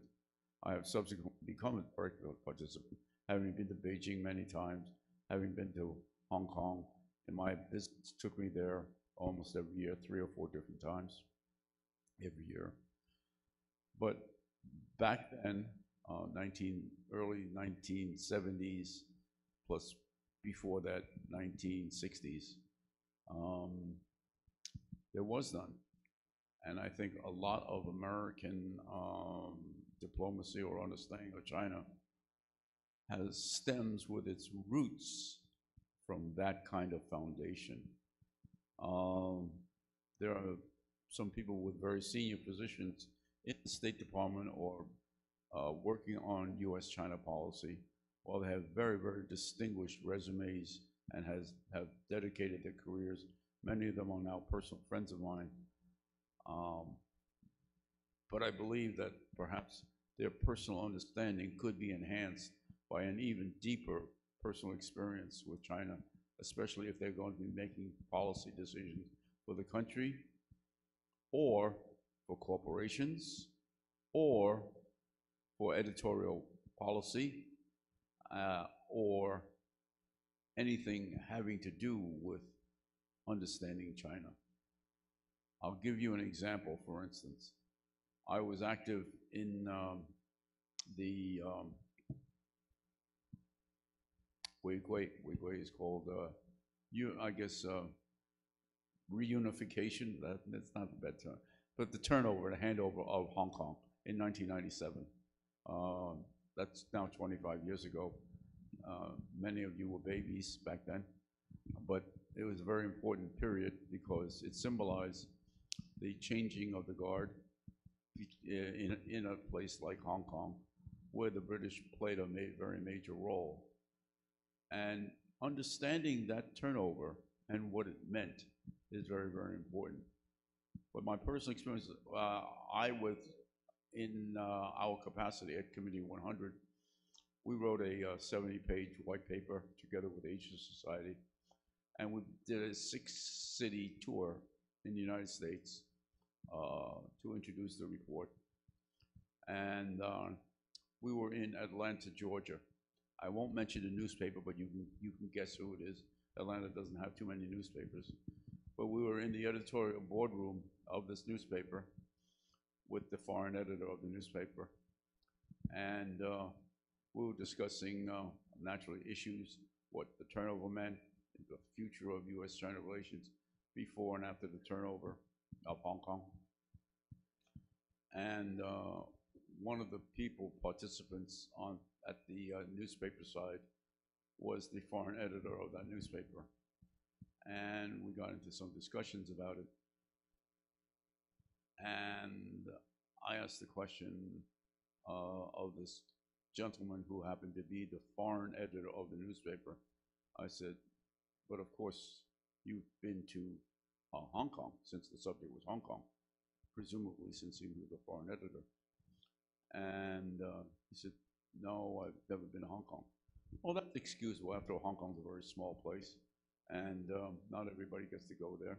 So I said, well, of course, you've probably been to Asia, Japan having been such a major dominant part of trade development. He says, no, I've never been to Asia or Japan. Well, I said, well, of course, you've traveled the world. After all, you are foreign editor of this newspaper. He says, no, I don't own a passport.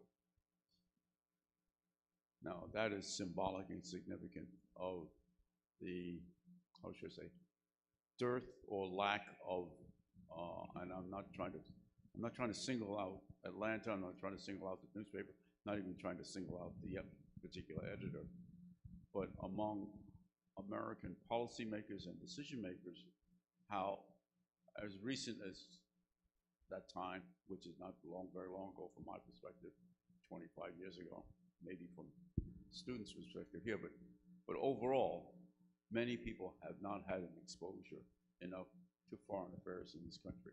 After all, it was Newt Gingrich who very proudly, when he was Speaker of the House, was very proud to brag that 75% of members of the House of Representatives did not own a passport.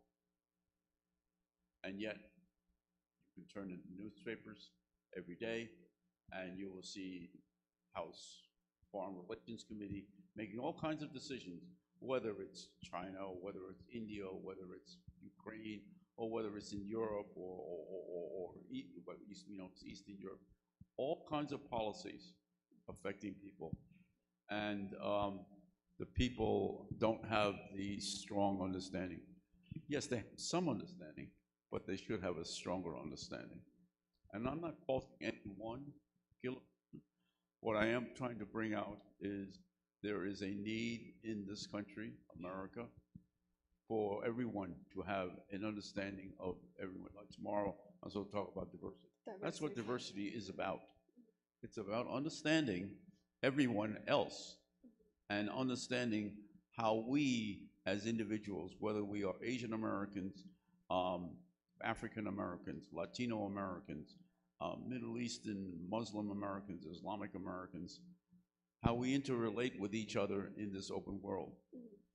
And most especially when people rise to positions of responsibility.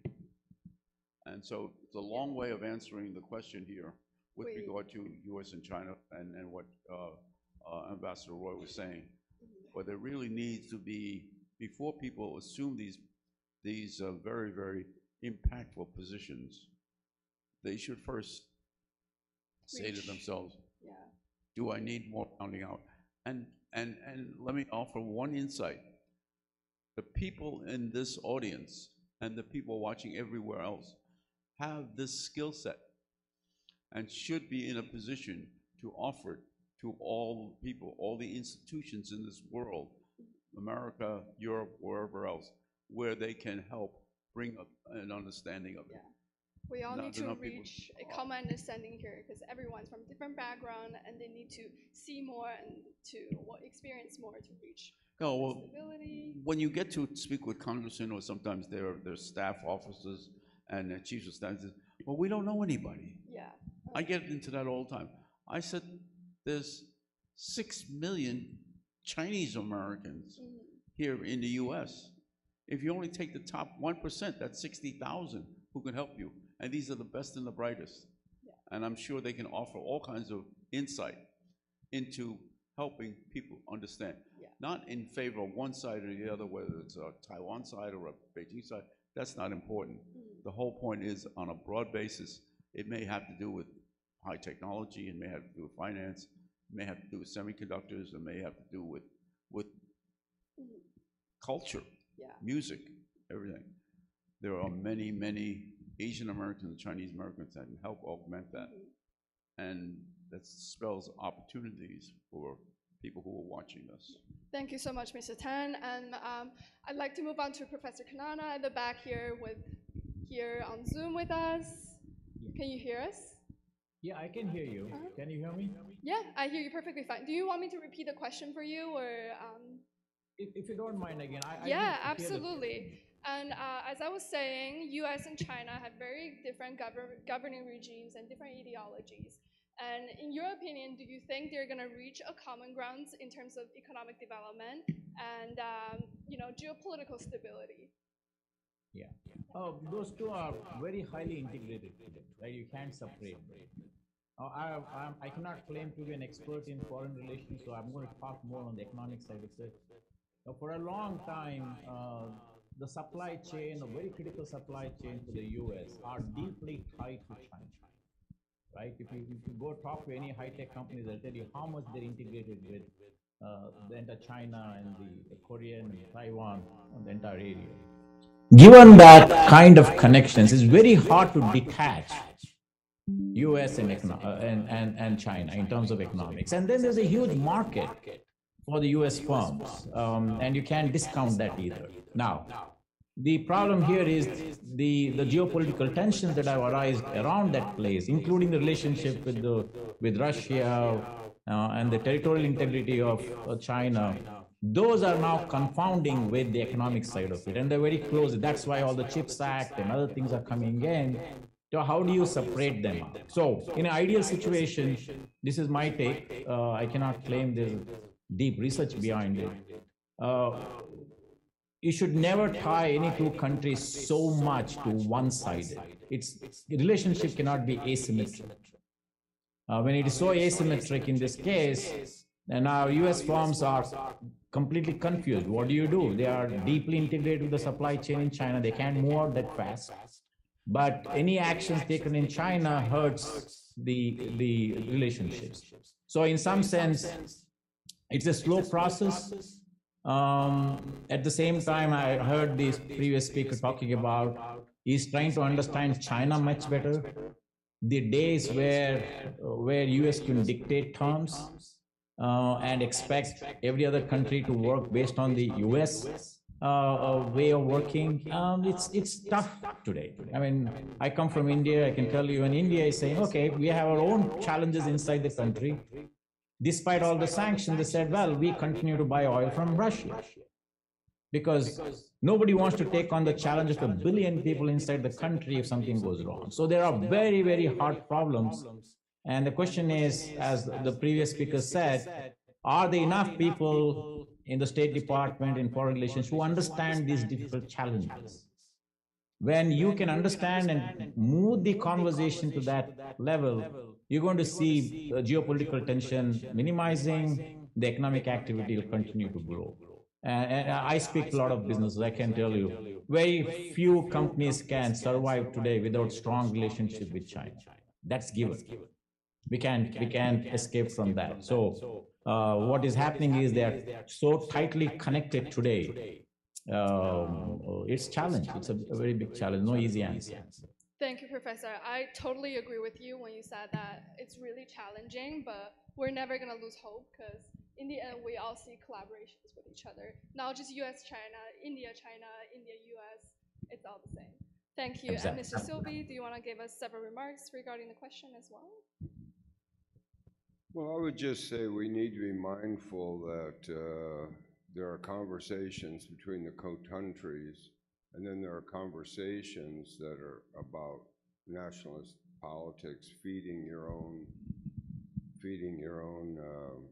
national desires, and sometimes we have to make sure we separate that out. Who's speaking to the other country and who's speaking to their people.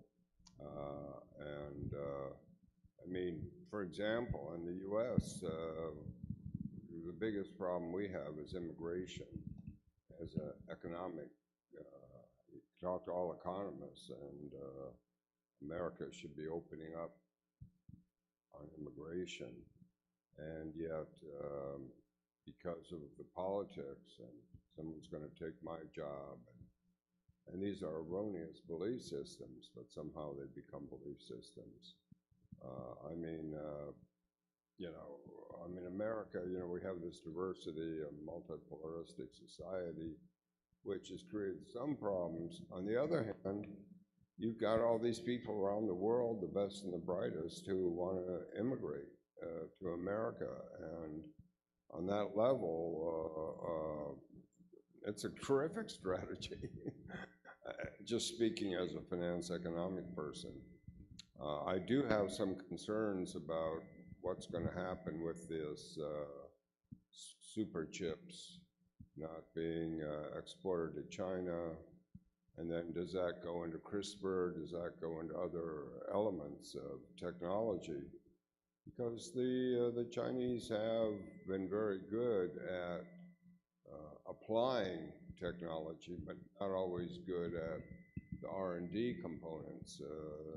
You know, they're business people. Let's make it happen. And the American government spent a lot of money on try this, try that. It could be interesting. So I think that's a big challenge coming up, is technology transfer on these more and more sophisticated ways, as evidenced by this chip. And that is sad, because it does say there's a part of America that wants to keep China down. On the other hand, China's got to, they have to pay for some of this R&D. They can't just, you know, take the Windows operating system and pay 50 cents for a disk and get a copy. I mean, maybe in the old days, yes, but there has to be some respect of investment in that R&D that doesn't pay off for a while. And the application where, you know, the Chinese are able to take this and go to town with it and make things happen and re-export. So it's a challenging. At the same time, you know, there's an idea of co-opetition. Yeah. We have to be cooperative, but we also have to be competitive. And I think that,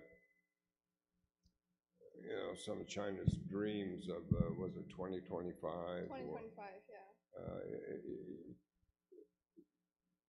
Some of those are still going to be dreams. And I mean, for example, I was very supportive of the Belt and Road Initiative, although as a finance person, I knew they're going to lose a lot of money on Their this. default rate has been really, really high in the past. That's why the initiative has been on hold right now. Right, Yeah. but even in the beginning, you could see that Just too ambitious. it was ambitious and there was going to be a lot of spending.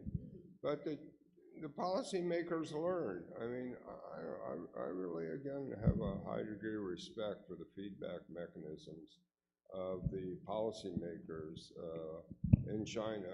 And America, you know, we really have not had this commercial diplomatic connection. In fact, the two sides in America don't always, really, it's only until recent that they've had more conversations, and that's because of China. Normally, they don't want to be in the same room with one another, so that's very different than an economy and a planned economy that gets really strategic, and we're going to put $300 billion in chip development, we're going to do this and that. So we're learning from one another, and I think Americans are a little more reactionary, and the Chinese are a little more good in terms of longer-term planning, and we're going to continue to see frictions happen there, such as this chips things come out of the blue as a reaction. Thank you. Thank you. I do agree that the semiconductor war and the chip shortage has been a long-lasting problem for both countries. China's really pushing, you know, research and development because they want to get out of their middle income trap. So they're really trying hard, and I think, well, cooperation and competition is really how you perceive it. So I think it's remarkable that you talked about that. Thank you so much. Due to time constraint, we're going to move on to our next technology and science section. Thank you so much for the open discussion. Thank you, Professor.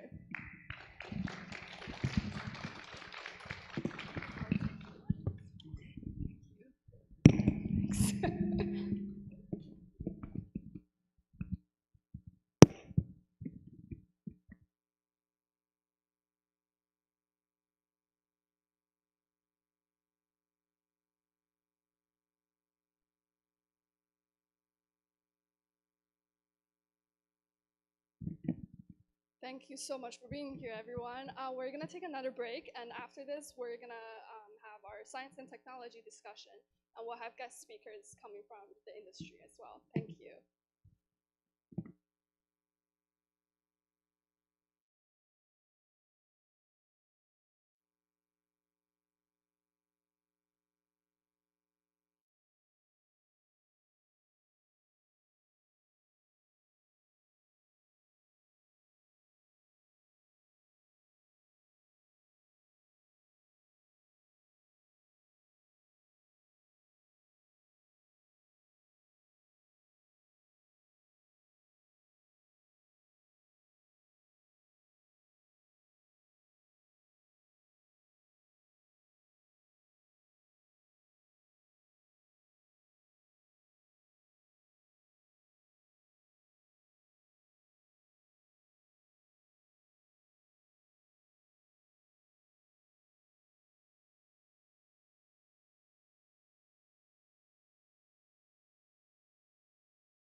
University of Maryland, Robert H. Smith School of Business. And to host the discussion today with our amazing guest speaker, and let's get started by introducing our remarkable guest speaker, shall we? So first we have James Bo Zhiquan. He is the founder and president of the International Institute of Applied Science and Technology, the founder and president of the Washington Group. And let's give him a warm welcoming, shall we? Welcome, Mr. Bo. And from here, I will let you to take over the speech. And today, his topic will be technology and innovation change the world. Thank you. Good afternoon, everybody. It's so nice to this organization invited me to share some of my thoughts about this topic. You know, we are keep on talking. We are in the age of the technology, and also we are in the age of innovation.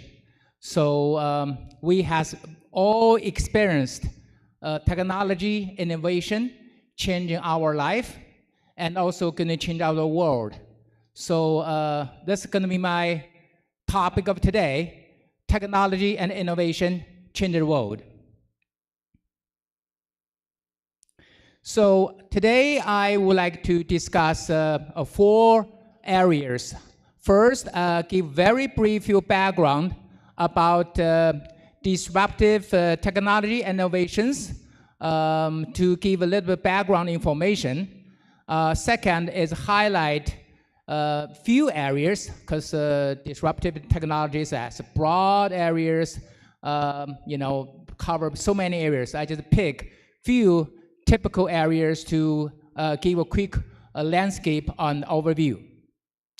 Third, I would like to discuss a little bit about innovation and the process, because you know, we all hear all kinds of technologies and innovations, but I would like to reveal a little bit inside process and the key concept, maybe help audience to have a better understand of overall big picture.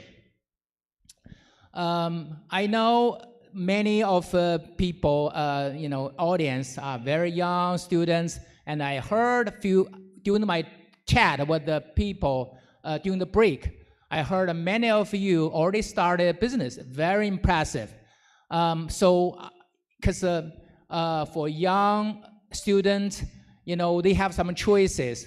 One is find a good job, and many of them is going to start their business or already started. So I may summarize the very basic principle of startup.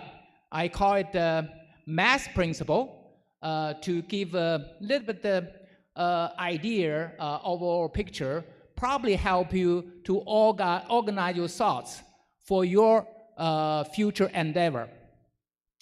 The last part is I'm going to discuss how to develop innovative capabilities, because you know, we are in the stage or age of innovation. If we can organize our ideas, have right methodology, we can develop well on our innovative idea, probably help you in your career. So that's my main 5 subjects today I'm to discuss. Yeah, we talk about disruptive technology and innovation. You know, we cannot ignore about the Silicon Valley. So, you know, last century, middle of last century, the technology development really start from Silicon Valley. We call it a center of the world of technology. If we talk about Silicon Valley, we cannot ignore of one company is no longer existing, but has been play a very, very important role in the current technology development, is a Fairchild Semiconductor. You know, if we look at the more history of the Silicon Valley, a lot of well-known companies, they come from failed semiconductor, like Intel, AMD, many. In year 1969, there was American Conference of Semiconductor Engineers. There were 400 attendees. Only 24 not related with the Fairchild. Rest of all somehow has been working with the Fairchild semiconductor. So that's how important, how is Fairchild semiconductor is a milestone of this new technology. This is just a list of top companies, has been, around mainly Silicon Valley, maybe 90% in Silicon Valley, and, across the world. Some, recent couple decades, many companies has been emerging in China as well. Yeah, this is just a very brief overview, the past 70 years for the technology progress. Can you change to next slide? Next slide. Okay, all right. Yeah, in 1940, Haley Packard has been born in Silicon Valley. Then 1960 is Fairchild has play a key role. Enter the 60s, 70s will be the hardware and the chips, and 70s, 80s will be IBM and the Microsoft the personal computer. And the end of the last century will be the internet. So early 20 and 2010 will be mobile and social network. And the current days, will people summarize, call the technology as A, B, C, D, E, F, G, artificial intelligence, blockchain, cloud computing, big data, edge computing, 5G technology, Internet of Things. Yeah, you keep on, a lot of, technology has been emerging past a few years. Think about overall the progress of the technology and innovation. Summarize, there are key success factors. One, in terms of innovation and technology development, talent's always number one factor, number one element. Or second is a good innovation environment. Third is entrepreneurship. Also past a few decades, started 50 years actually, mid of 1950, the venture capital started with Silicon Valley.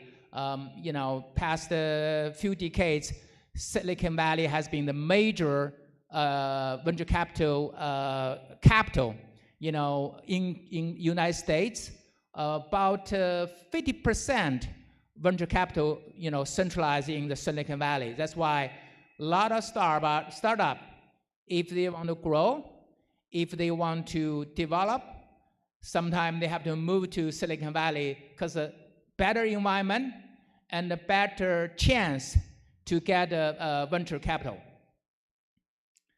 Also, the technology and innovation also highly related university, research and development. So industry and university integration is also play a very important role. For past couple of decades, the getting popular is a business model.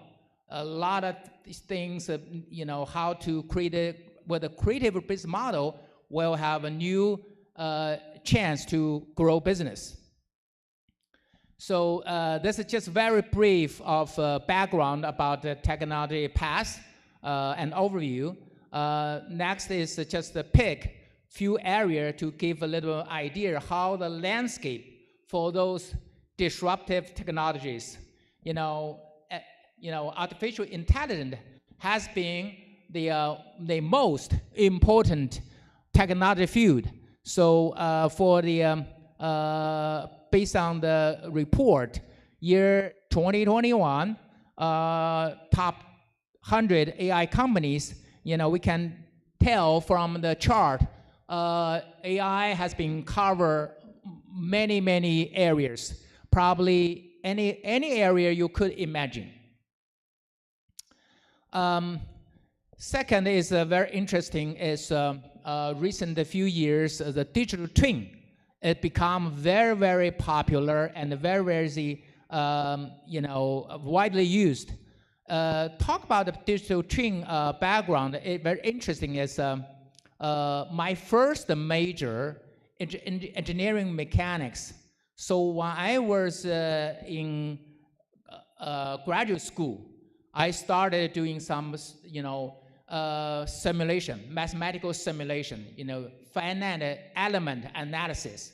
That time, computer power is very limited, so we have to, apply computer hour, because our specialty, our special field, we allow to give a certain computer hour. We use a computer hour ticket to do our simulation. And we submit our ticket, probably a week later, we could get our result. That's 30, 40 years ago, 30 some years ago. And started recent couple years, suddenly, because of the computer power is so much powerful, because of the AI, because of a lot of software is available, so suddenly the digital twin become very popular and also very powerful too as well. And after I look at it carefully, found out that what I had involved 30 some years ago, just basically computer simulation. So digital twin has been involved also almost every major area, industry, city design, survey map, gaming, a lot of areas. So this is following is just one sample, one team I'm involving in Shanghai. Can you play? You can play this one.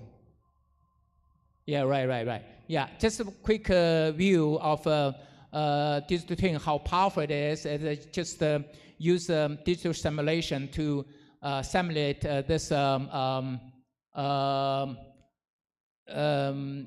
center.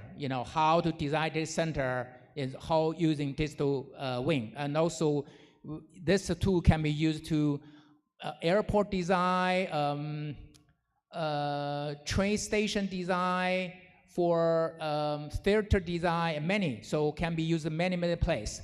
So I believe Boeing has one model of the airplane. I think it's a 777 is totally using digital twin. Before, all the airplane model, they need to physical design and also need to using wind tunnel to do all the real simulation to test their shape and the resistance and the efficiency, because that was my major as well. Now with the digital twin, you do not have to do anything like that. That will be save a lot of cost and make the design process a lot more efficient.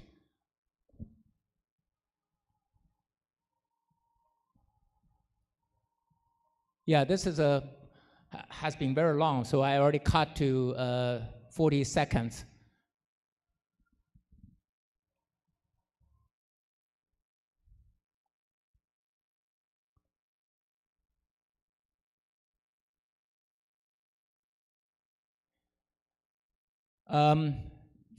I think from last year, another very emerging field attract a lot of attention is metaverse. Even Facebook changed his name to Meta, because this become a very important field.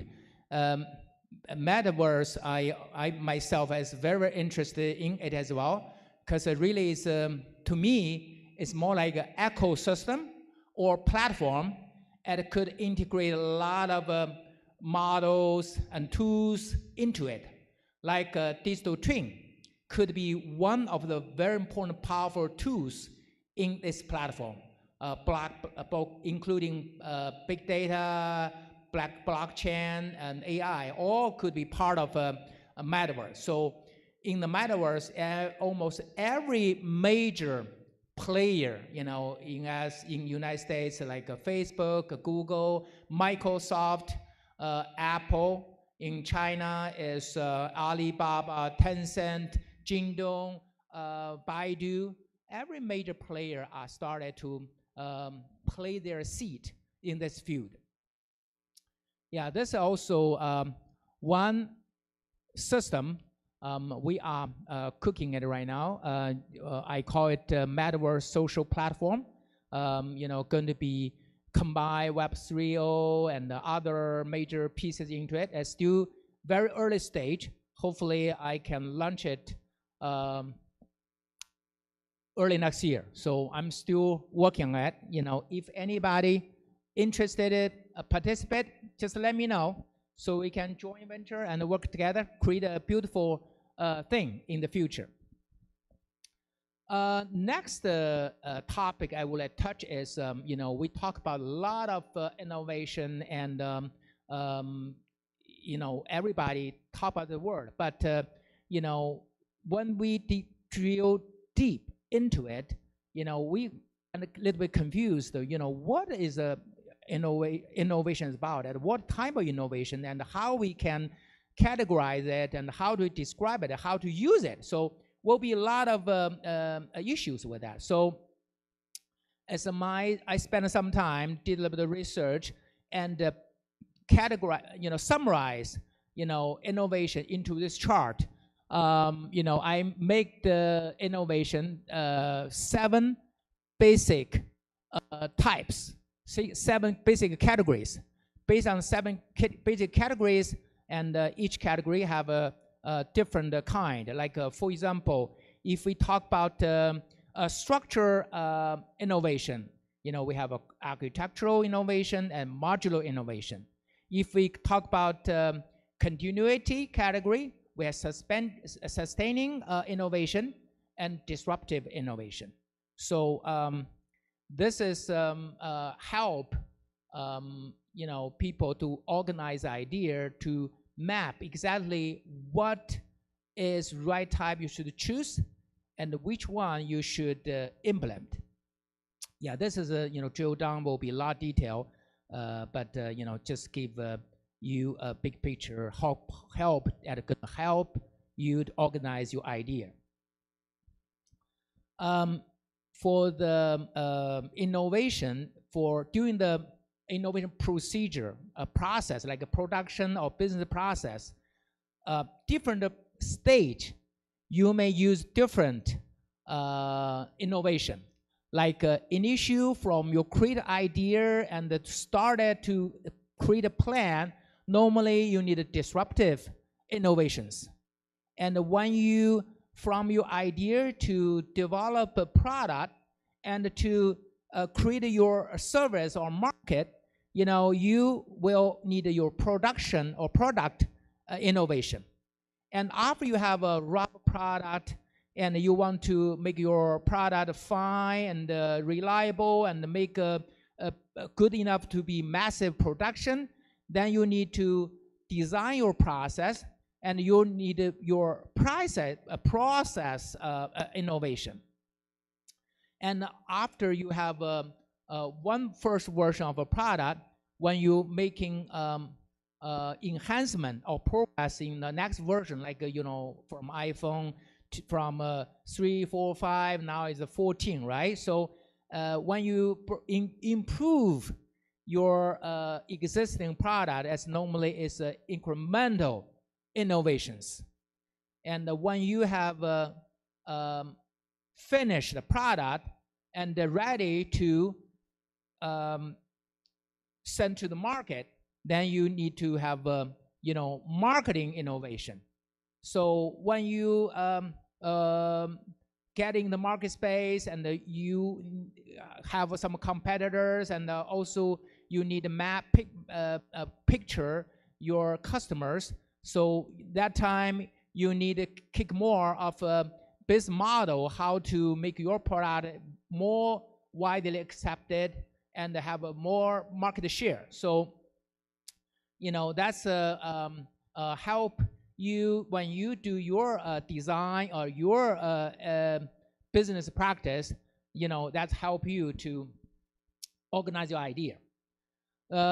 Next subject I would like to touch a little bit, as I mentioned earlier, a lot of people either already started your startup in your study time, and also going to be involve your startup. So have a little bit overall idea about the startup, going to help you.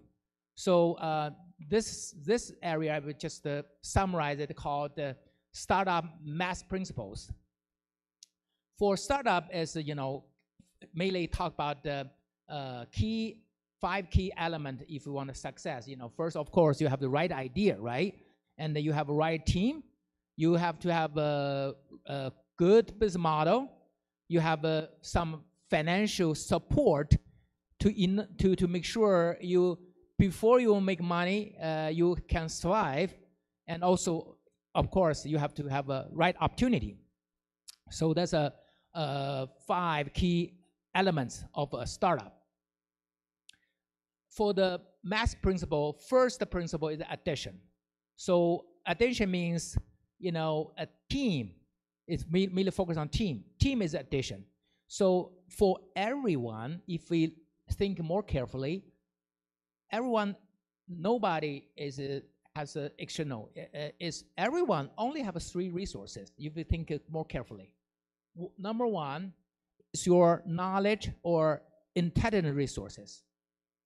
Second is network, is who you know and how many people would like to help you, support you, network resources. Third is the finance, whenever you want to do something or, want to implement idea, you got to have some financial support.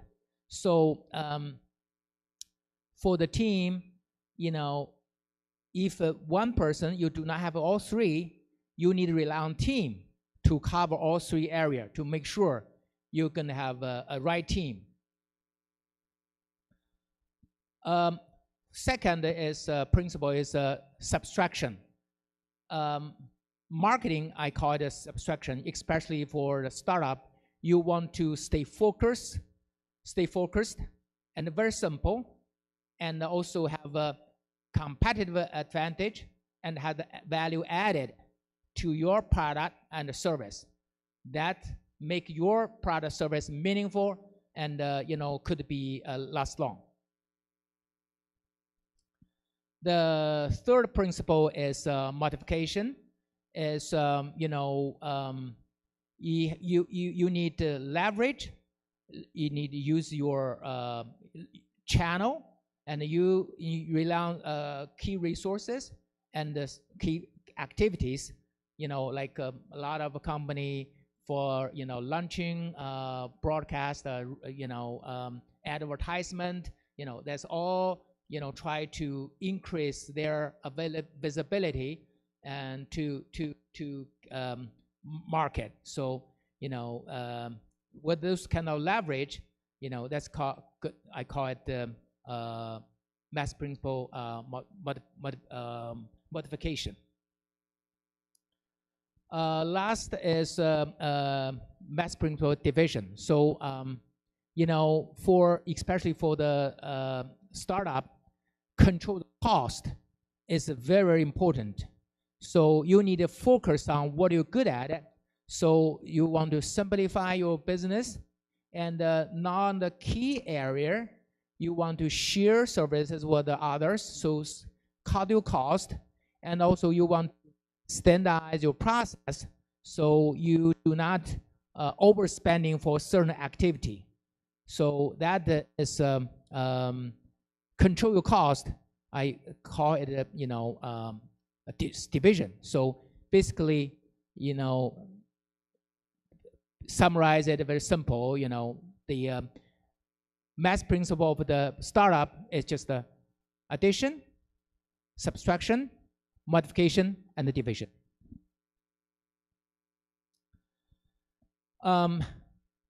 We have a background about technology path overview. We have an overall picture of the innovation and the process. We have idea about startup math principle. Next, we want to look at more deep to understand a little bit more about innovation capability. We majority audience here are students, right? So here we try to study and try to enhance our capability. So in the innovation age, we need to find a way to enhance our innovation capabilities.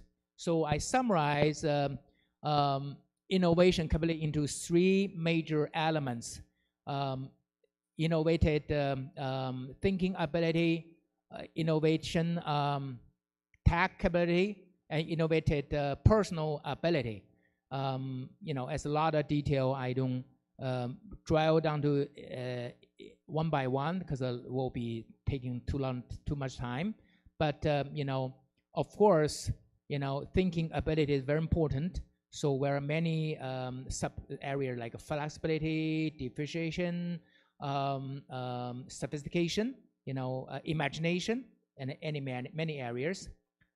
For technology capability, when we take any subject specialized classes, that also give us fundamental knowledge, right? When we have a team, when we work with a team in your startup or company, your company in the group, you need a knowledge transfer, right? So that's a knowledge transfer enhance. That's also important part of the technology capability. Third is a personality is very important. Whether you are motivated or not, you have interest or not, or you have design or passion, that's going to make huge difference for your endeavor, for your business venture. Also, I summarize, for the math principle to develop innovative capabilities, addition, subtraction, modification, division. Also, cross those 3 categories. If you are very motivated, have very strong fundamental knowledge, and also have a creative thinking, that's going to be, going to create a value. But if you have a lot of negative mindset, that will be, reduce your creative capabilities. Yeah, so if expand a lot of inside, so actually, I thinking those elements are very important.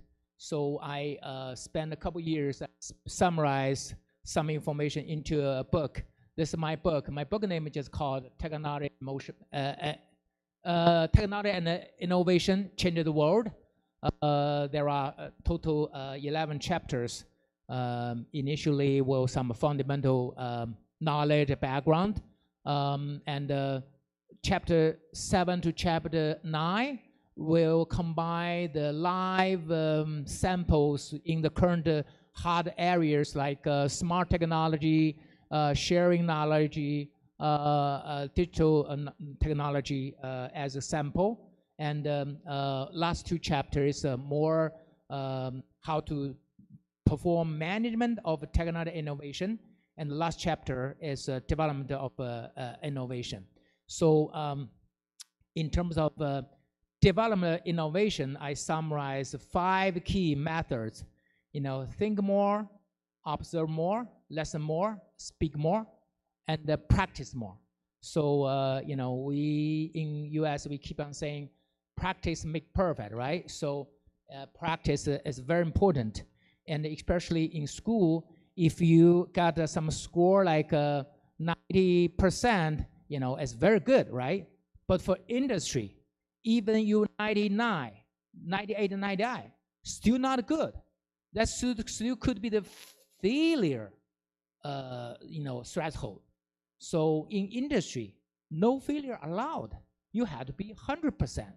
So in school age is the best time for you to learn, and best time for you learn from mistakes.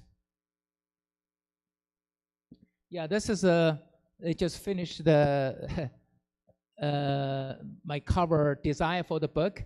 Going to be published by Tsinghua University Press. And past a few years, I has organized my idea into number of books, and Tsinghua University Press put it technology innovation book series. So totally I have 5 books. First one is this technology innovation change the world. Second is technology innovation in the intelligent age, logic track. Third is strategic support of science technology innovation, core technology and the innovation consortium, because of course, core technology is very important. And also, as I mentioned earlier, university, research institution, and industry combination alliance is very important. So that's going to be a trend as well. University and the institution try to combine industry as close as possible, and based on the fast progress on technology, the industry also needs invest on the research and development as well. Fourth book is I think is getting important because a lot of business has been growing very big, like one company even bigger than a country. So they are create a huge social impact. So the technology innovation and the social responsibility is become very important. So it barely has much book out there. Just the total blue market area. So this is a very important subject. I would like to cover. This is also on the way as well. The last one is why thinking through a lot of subject, and we are running into energy issue, especially recently this year. Energy has become a country strategy for many countries. So also carbon balance is very important as well. So I just create this book called Energy Revolution and Carbon Balance, Innovation Breakthrough, the Human Limit. So there's 5 books, I organized to be technology innovation book series, and going to be published by Tsinghua University. Okay, that's all I would like to share today. Thank you, everybody.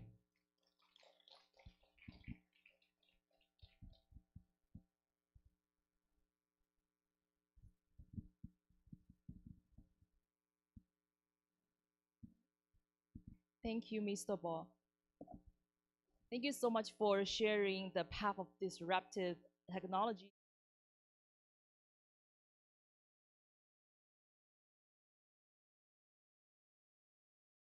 Discuss more in our panel discussion. All right.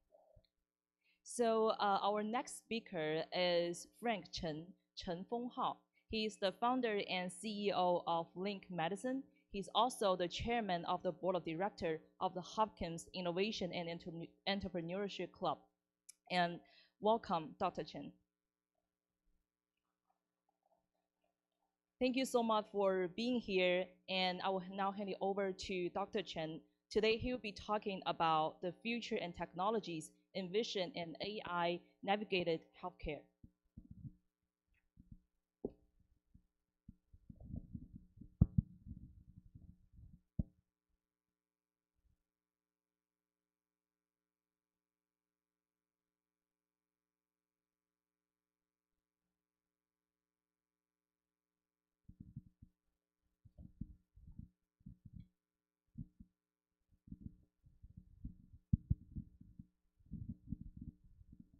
All right, thank you. Thank you very much for this introduction and for the invitation. What a lovely audience. My name is Dr. Frank Chen. I got trained in the Johns Hopkins. Now I'm the leader of a team called Lincoln Medicine, a team of scientists, computer engineers, and clinicians working together to leverage the latest technology like AI and big data to empower patients like you guys in some time of your life. Maybe I should stand over here. So this is my bio and disclosure, and I do have a second disclosure. I'm very familiar with this campus, and that is a half a year ago when I came here. It's a Marian Day. Marvelous experience. I'm so glad to be back on this campus again. It's so wonderful. And so what to be expected in my presentation includes a little introduction and some basics about AI and some other technology. It's a privilege to speak after my friend James. His loaded speech, so I don't have to go to the technical details. But now I'm going to bring you guys back from his metaverse down to the healthcare part, which is my focus. And I'm going to talk about a specific area in technology, how it can transform healthcare, which is navigation. It is in my point, it's an incredibly important perspective, but often neglected by many of my colleagues. So I'm going to take a few perspectives as a global scope, international medicine, and also how AI can help navigating for patient at home for domestic scope. And I'm going to share a little bit a special case like for we have for COVID-19. And of course, I'm from Baltimore, Maryland. So just some introduction about Lincoln Medicine, and you guys are very, very welcome to drop by. Okay, let's get started by asking a few questions. I said we have a very lovely audience here. Why not we start with some questions? We know this is a world that's been witnessing a lot of changes. Most of the jobs, it is a statement true or false. Most of the jobs in 2030, they have not been yet created 5 years ago. So can we have a show of hands for the audience here? So do you think this statement true? Would you please raise your hands? So the jobs here now not created 5 years ago. You think that is true? Okay. How about people who think that is false? I don't say too much. Wow. Oh, wow. A few, a few hands. Okay. And for those who didn't raise your hands, what are you guys doing here? All right, that's my joke. All right, so this statement is actually true, at least according to a study conducted by Dell Technology and Future Technology Institution.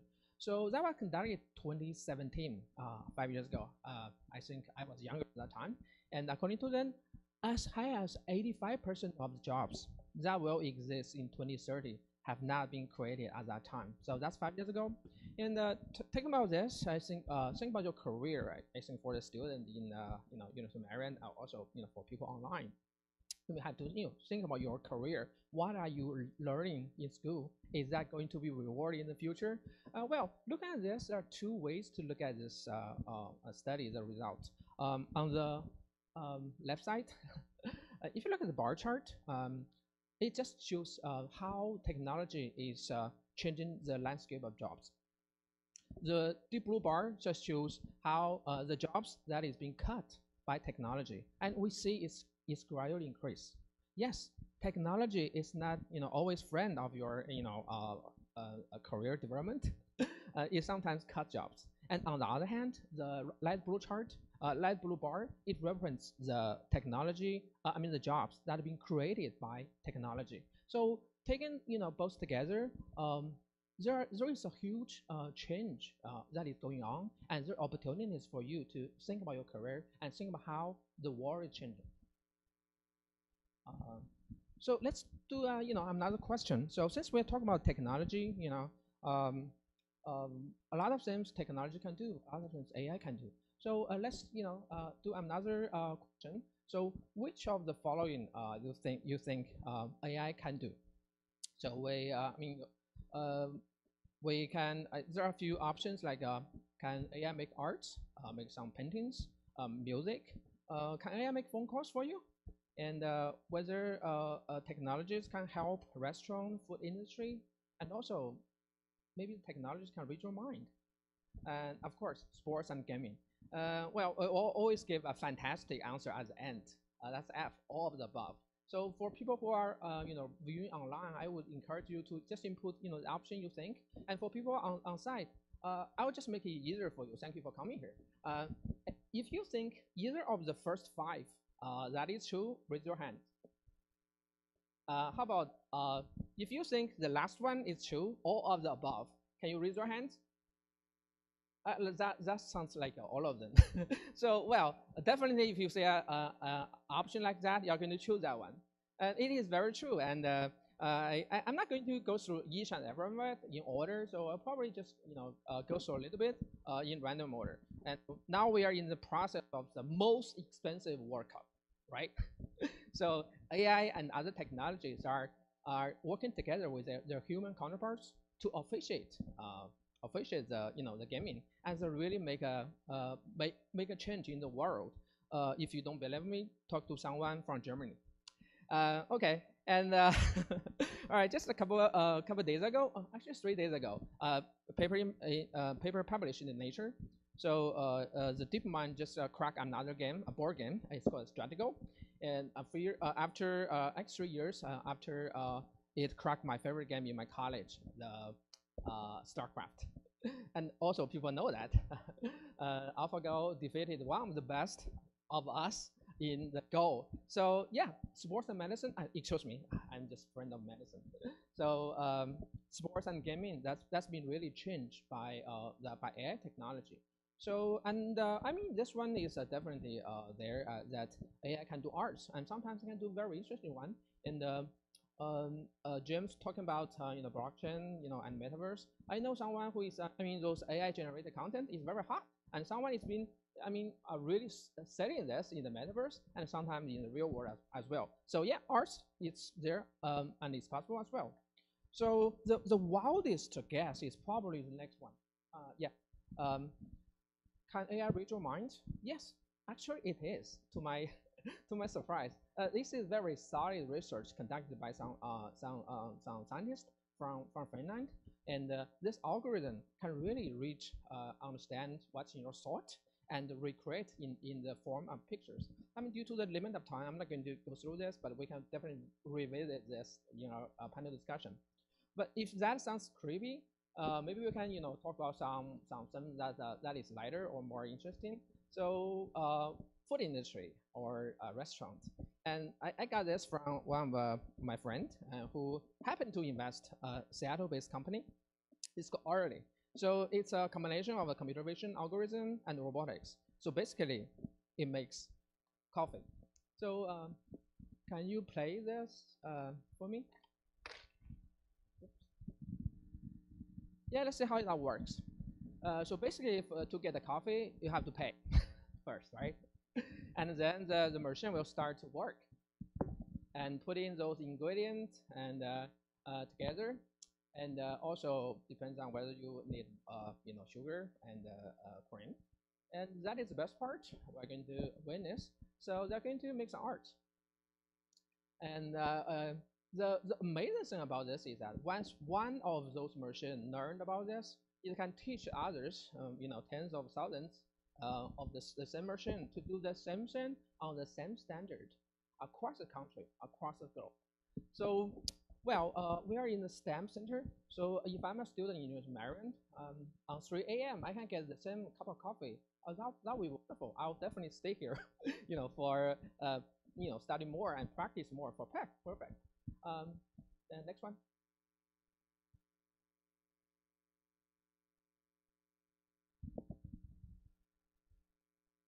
Okay, so yeah, we have talked about this food industry, and the last one on the board was can AI make phone calls? Well, I'll just review your answer. Yes, it could. And this is a picture taken probably 4 or 3 years ago in one of the Google I/O conference. Their CEO just revealed duplex. The AI algorithm actually in your phone, you can actually use it. So you can talk to this duplex folk and ask it to make scheduling for you. It can, on your behalf, make appointment for your hair cutter.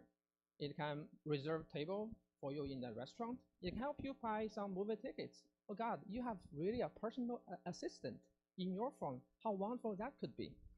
Well, since it's not always going to the way, and if you ask them about what's happening for this duplexing, they're going to depreciate actually this month.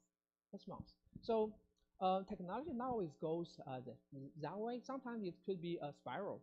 That inspires me to ask this question: what are things that AI cannot do? Are there any boundaries, or is there anything that is better? We are better at? Are there anything that technologies, AIs, they are better at? So at least I think a few things that could be brought into discussion. So one of the very famous or infamous scenario you can actually search from internet is that the talk or communication in the human way. So we know AI can talk to you. We know you can talk to AI. Sometimes it understands. How about when the AI meets another AI? So I'm not going to play this. I mean, it's really funny.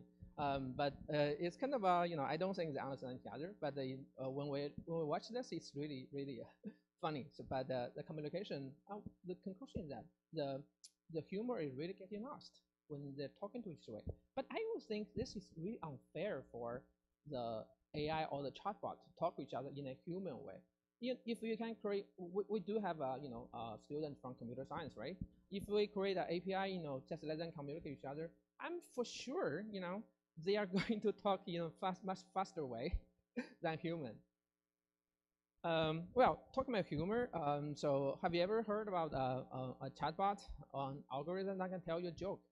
Well, that is one of the hardest thing for them to understand. And it is true, despite the fact that Google, wow, their CEO just talking about that again. Well, in fact, their AI could actually, I think called POM, it can tell a joke. It somehow can understand your joke. But, to my opinion is that an algorithm can understand your joke. Does it really appreciate it?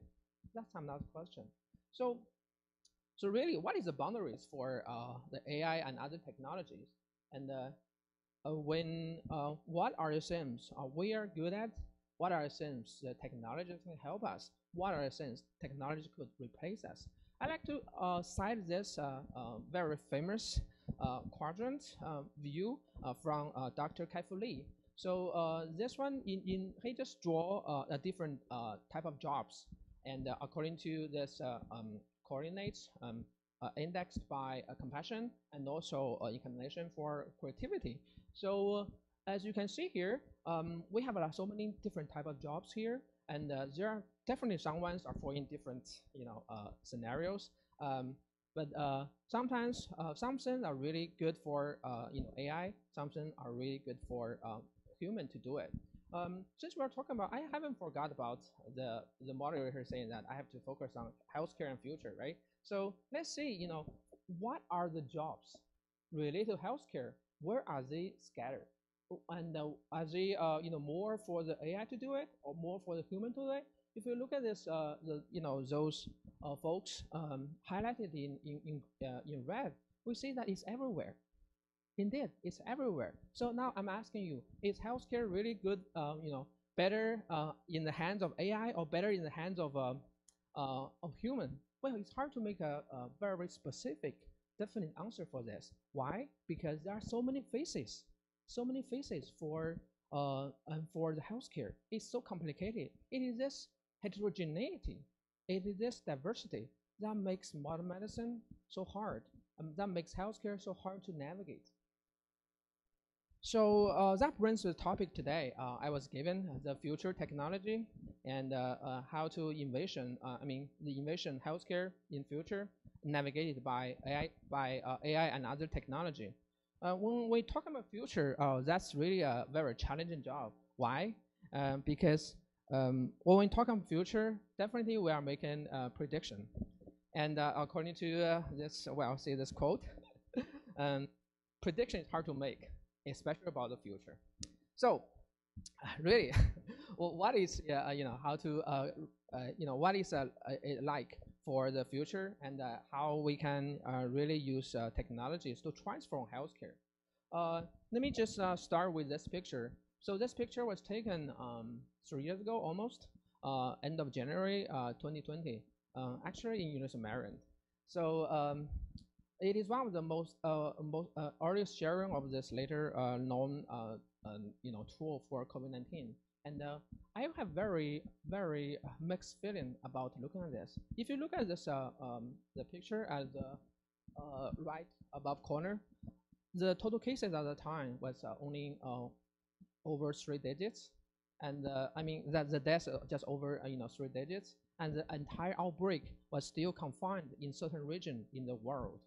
What we have right now, what a contrast. The lesson I have learned in the past couple of years for the hopefully past pandemic, at least 2 things. Lesson number 1, our healthcare system is so not ready for challenges like COVID. And lesson number 2, the power of technology.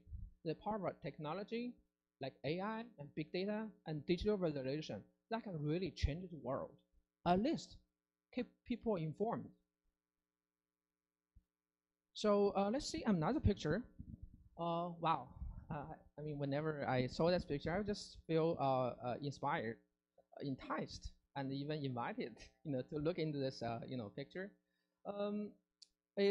It looks like, it's colorful, and it is inspiring. It looks like the stars and galaxies in the night sky. Well, unfortunately, it is a human disease network derived from the, human disease knowledge graph. And each dot here represents one illness, and different colors represents a different cluster or different disease category, or we call that specialty. And the line or the side in between just shows how they are interconnected. Oh God, every disease is so different in the context. And COVID-19 or coronavirus is just one single dot among the tens of the troublemakers that is causing our mortality and mobility. And it is this, this complexity of network make our healthcare system so hard, and healthcare so hard to navigate. And our job is, hopefully we can help people in this audience sometime in your life to really help navigate the complexity of this network and access best care that is, best that can bring outcome. So we know, from the medicine point of view, from the disease point of view, it's so complicated. How about the other side, from the provider side? Well, it's a pleasant complexity on the private side, the other side of the valley. You know how many hospitals and doctors in this country? Actually, 6,000. 6,000 hospitals and over 1 million providers. Can you click? Can you just click for the next one? So, theoretically, if you are presented with a disease, and you have the choice to make over hundreds of millions of choices. Which hospital, upon a serious medical diagnosis, the life of your life could be changing. How can I choose a hospital or providers who is the most expertise for my disease? And should I ask more for my family, my friends, or just rely on the treating physicians or for my family doctors? Sometimes even they don't know for a rare disease which hospital is best for my situation, and where is the latest breakthrough for that to be happening. And so, well, indeed, this is a pleasant trouble that is from the modern medicine. I mean, we are blessed to have this option, but we are also daunted by the challenging to make choice about, to start our care journey. So what makes this even more complicated is that quote from the former Dean of School of Medicine from Hopkins, and also the member of the National Academy for Medicine. A lot of hospitals like Johns Hopkins are really devoted for pushing the boundary of the modern medicine and to generate medical expertise that can really set the new standard of excellence, that we can treat patients better, we can improve the quality of life. And this very velocity of medicine that makes this another layer of complexity to the already complicated healthcare. Indeed, a lot of technologies are really changing the landscape of modern medicine, but the problem is where to get it. There is a lot of barrier that do exist to hinder us to really access the best care for and the best way for diagnosis, so for us to get the best outcome. So patient navigation is really about how to remove the barrier and how to navigate through the complexity of the healthcare. So when we, I hope by now I have present you with current status of the modern medicine. Well, it's a fact. It's nothing good, nothing bad, but it's a fact. But how can we solve this problem? So when we are blessed to have the latest technology as some of our tools to resolve this, and we are putting this into test. So the first challenge that we have to help solve is that, or the first cohort of patients, we're trying to apply this technology to navigate through the complexity of the healthcare is from the global point of view, the navigation for the international patients. You probably don't know, but according to the Federal Trade Center, there are 250,000 patients coming to the States to seek care from the US-based physician. And according to them, advanced treatment options not available locally or in the region are the primary reason. And we see a lot of them are coming from the Middle East, Southeast Asia, and in the last couple of years from China. And we do have, we do have some patients from places like Europe, Australia, and New Zealand. And for patients like them, the most important question for their care, for their decision-making process is how to find the best hospital with the most expertise, not most reputable, but most expertise for my particular disease. I mean, think about put yourself in the shoes of those care patients. We have 5,000-6,000 hospitals in the United States, and top hospitals probably 100, and that's scattered around in this country. And for those decision-making process and which hospital to choose, Boston, Baltimore, and San Francisco, they make no difference unless there are teams really with expertise for that particular disease. And the process is, we take this question, we take this challenge and put into a data-driven and AI-powered technology to help solve this. It's actually become very simple. So when we need the input from the patients for the diagnosis, for the prognosis, and also the caretaking plan, and then put that into this proprietary algorithm and help find the insights, actionable insights, and give the patients presented in the form of certain report, and so they can make more informed decision where to go and which hospital to choose.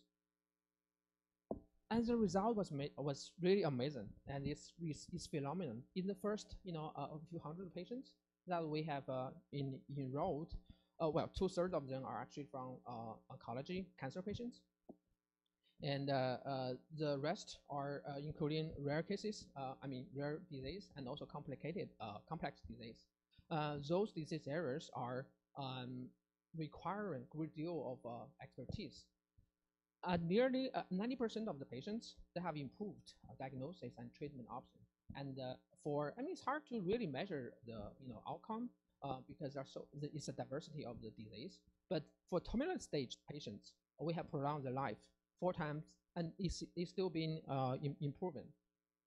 So we are in the University of Maryland, so I have to quote as the venture development director from University of Maryland, Lindsay's quote for this. Why we can do this?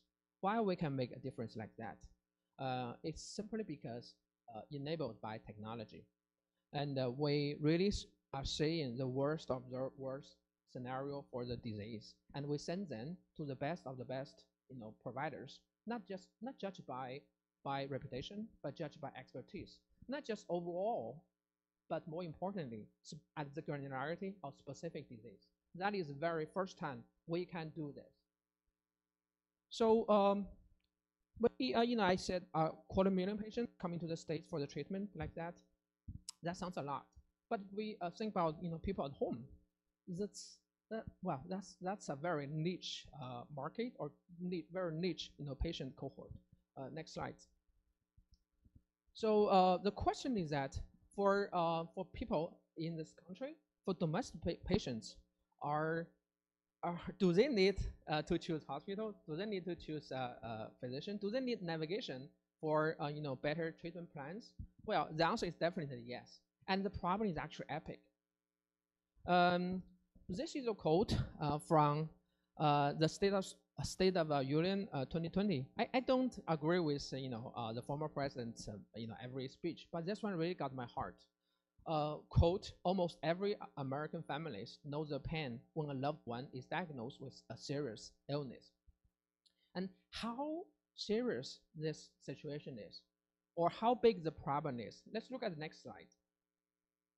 According to CDC, 1/3 of the population in this country are suffering from at least one chronic health condition, which means every family has a patient.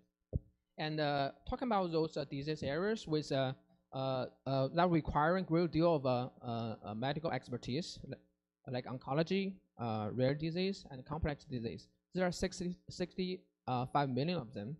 And the way we are seeking the expertise navigate through this is usually rely on referral. Unfortunately, according to statistics, among the over 100 million referrals happening in this country, over 20 of them are deemed incorrect.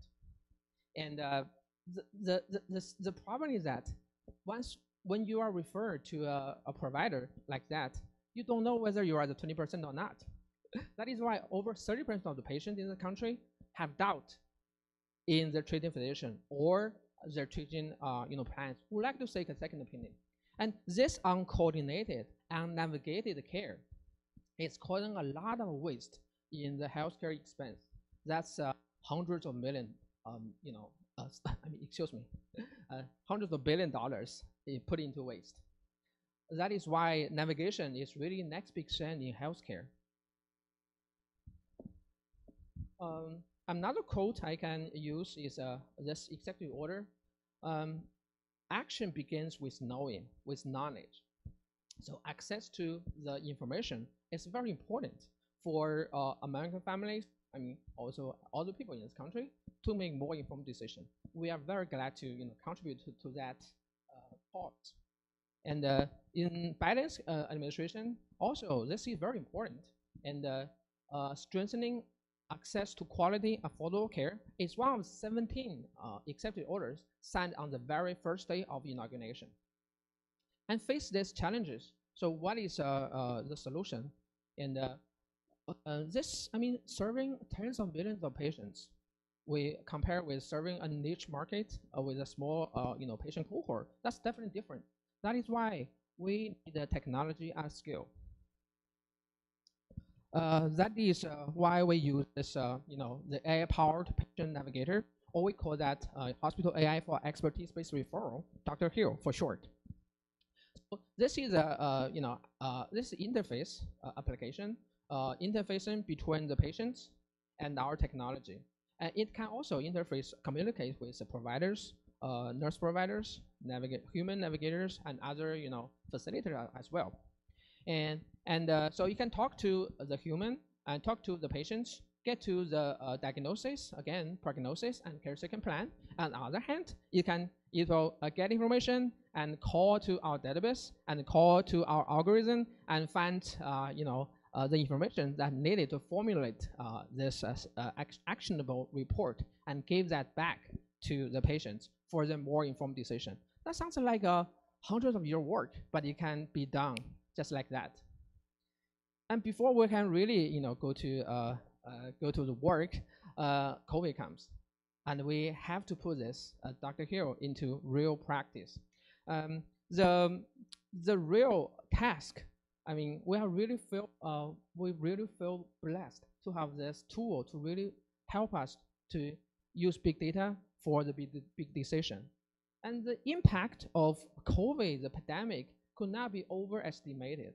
And this is one of the words that can be used to reveal how strong and how big impact that was created by this pandemic.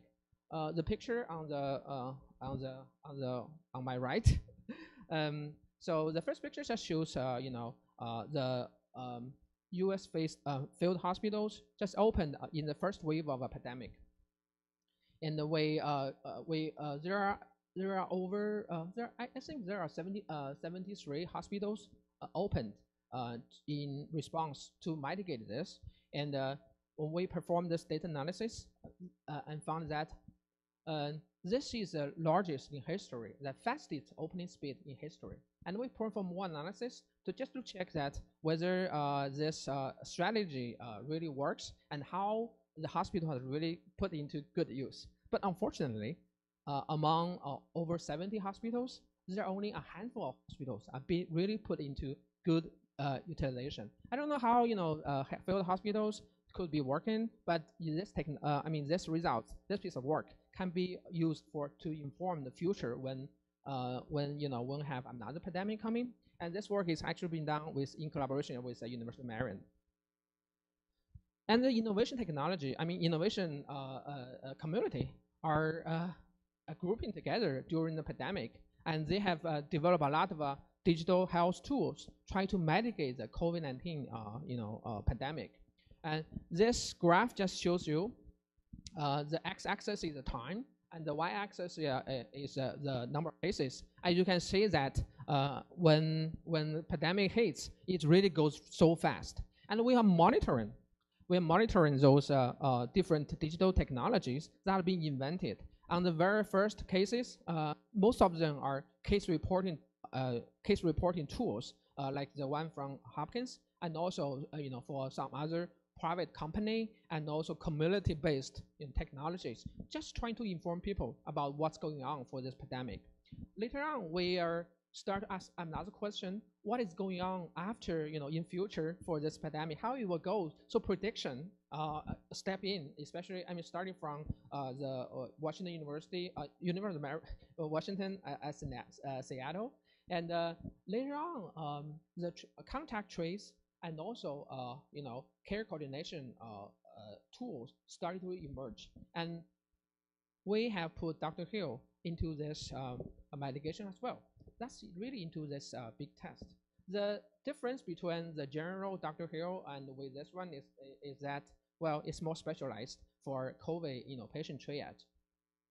So if you see from this picture, and again, so it's an interface between the patients and also our technology data platform. So it can communicate with the patients, empowered by NLP technology, and where it's also enabled to display information in a more vivid image and also other tools. Why we can do that? Not only because this is a chatbot, there is a NLP technology there, but also the data. So if you look at this one, we have at that time we have established the biggest data database for the hospitals that can take COVID patients. Among over 6,000 hospitals here in this country, at that time is 5,000. 3,000 hospitals can take COVID. We have each and every one of them plotted in this map. Even you are in Puerto Rico, Alaska, Hawaii, we got you covered. And when you are talking about the specific policy in different counties, and we have all the 3,000 healthcare, public health department plotted in this country as well, and you can access all the information from this, very Dr. Hill. And we're not stopped yet. I'm very blessed for the team that created either automatically or sometimes manually, at least for like a test site. That dated back to like almost 3 years ago. So we have the largest database for the test sites, for the field hospital, and for over tens of thousands clinics that can help patients. And also, despite this chatbot has been retired, but we are very proud that even like clinical trials that can help people to get access to and help navigate through this horrible pandemic. We can use this one as this very real case just to illustrate how this works. So this is a Dr. Wiki, and he's an entrepreneur, and he's an entrepreneur in Silicon Valley. And this picture was taken, I think that was end of 2020.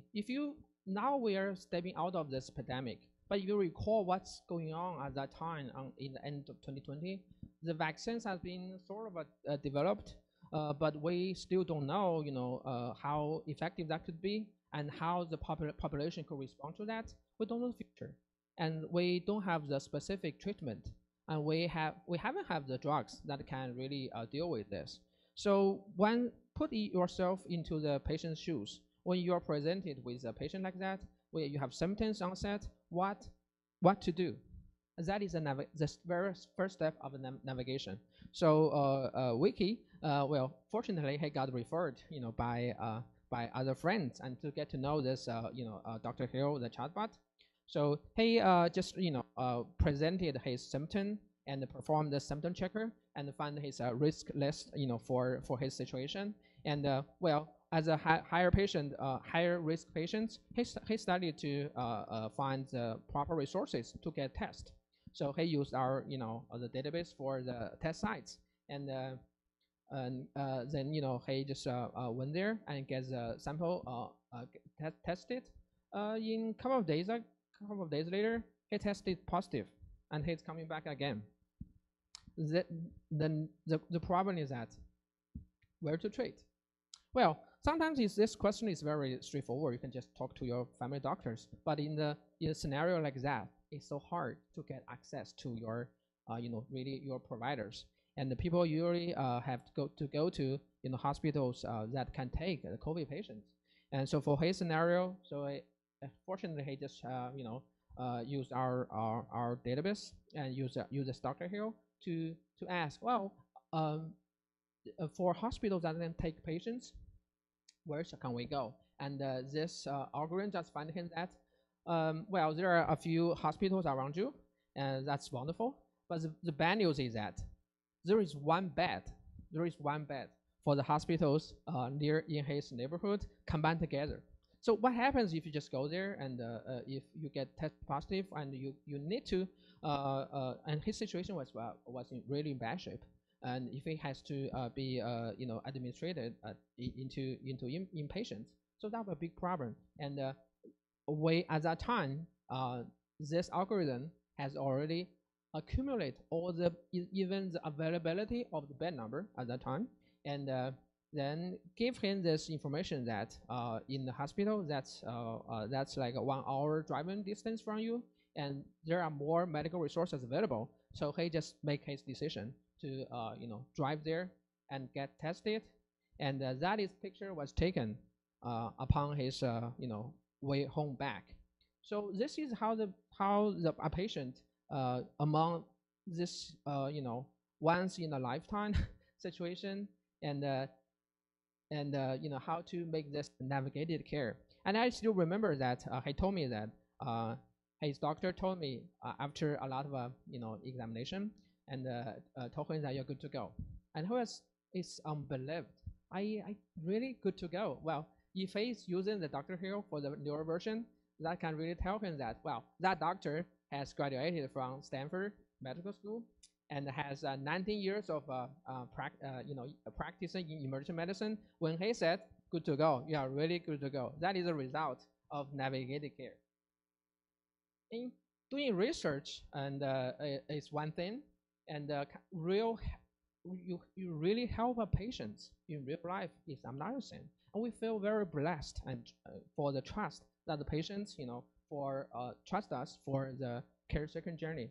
As a teen, born in the birthplace of modern medicine in the heart of Baltimore, that is where located, and we are really perfectly positioned for this mission because we are surrounded in very wonderful institution like Hopkins Hospital, even and University of Maryland Medical Center, just in the neighborhood, and so we can apply really rigorous science, advanced technologies to solve this problem, and this cannot be made without the support and trust from the science and the medical professionals in this region and even government agencies and more.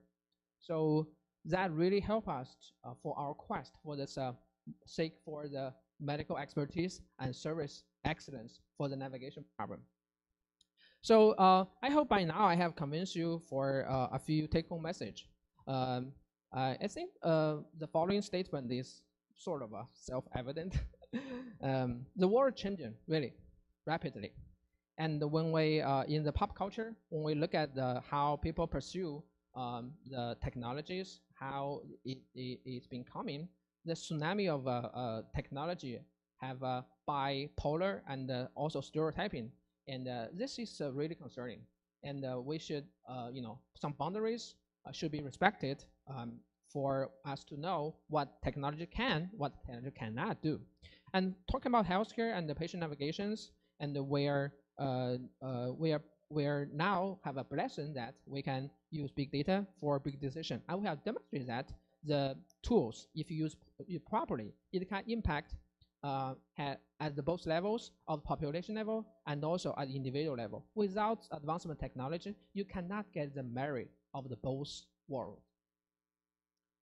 So I haven't forgot about my topic about predict the future. So if I'm asking about to envision the future of technology, envision the future healthcare, I would like to say that I'm hoping that the future of the technology is a future is a healthcare without fragmentation, is a healthcare for all, and it's for every patient, every disease, and every time.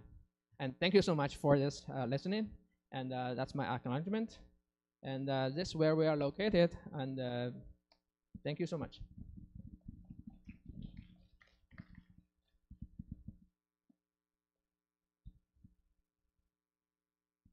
All right.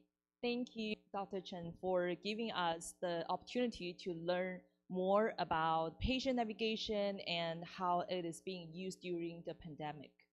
And we can't wait to learn more in our discussion.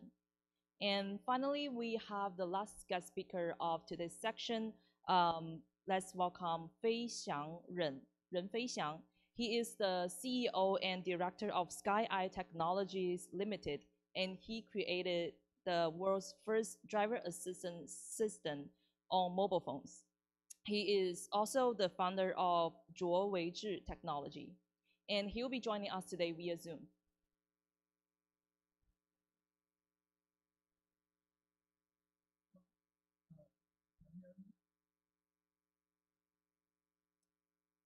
Hello, good morning. Could you hear me?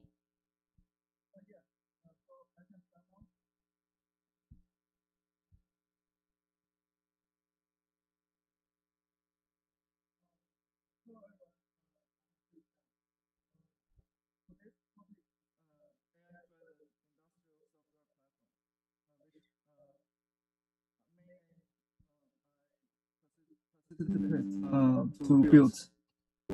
I lead our team to build the next generation industrial software platform. So it's clear? Hello, can you hear me? Here? Do you hear me? Yes, we can hear you pretty well. Okay, so I already started. All right, thank you so much. Just give me 1 second. Let me do a quick introduction. Thank you so much. Okay. Yes, thank you so much for being here. I know it's really early in the morning over there at local time. So thank you so much for the time and effort. Today, Mr. Ren, he will be talking about the AI-driven industrial software platform in the new energy industry. And from here, I will hand it over to you. Okay, thank you. This is my brief background. I graduated from the University of Auckland, New Zealand.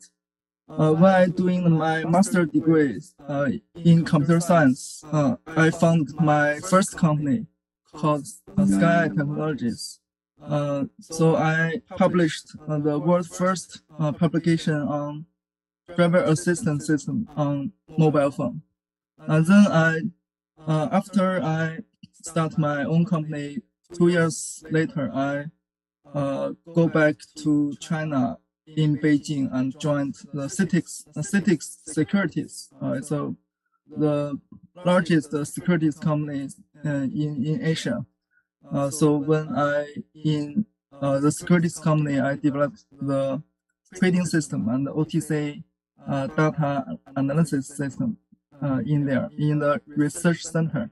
After 4 years, when in the securities industry, I left the job and found my first company in China called ZWZ Tech, and it's currently ZWZ Tech was providing the world's next generation industrial software, and we have few very top customers in many different industries like new energy industry and aviation, also manufacturing. But today I only talk one field to be focused on the new energy industry, because I think it's the future of our human, not only to one country but to the whole world. And almost all countries are transition from traditional energy system to the new energy system.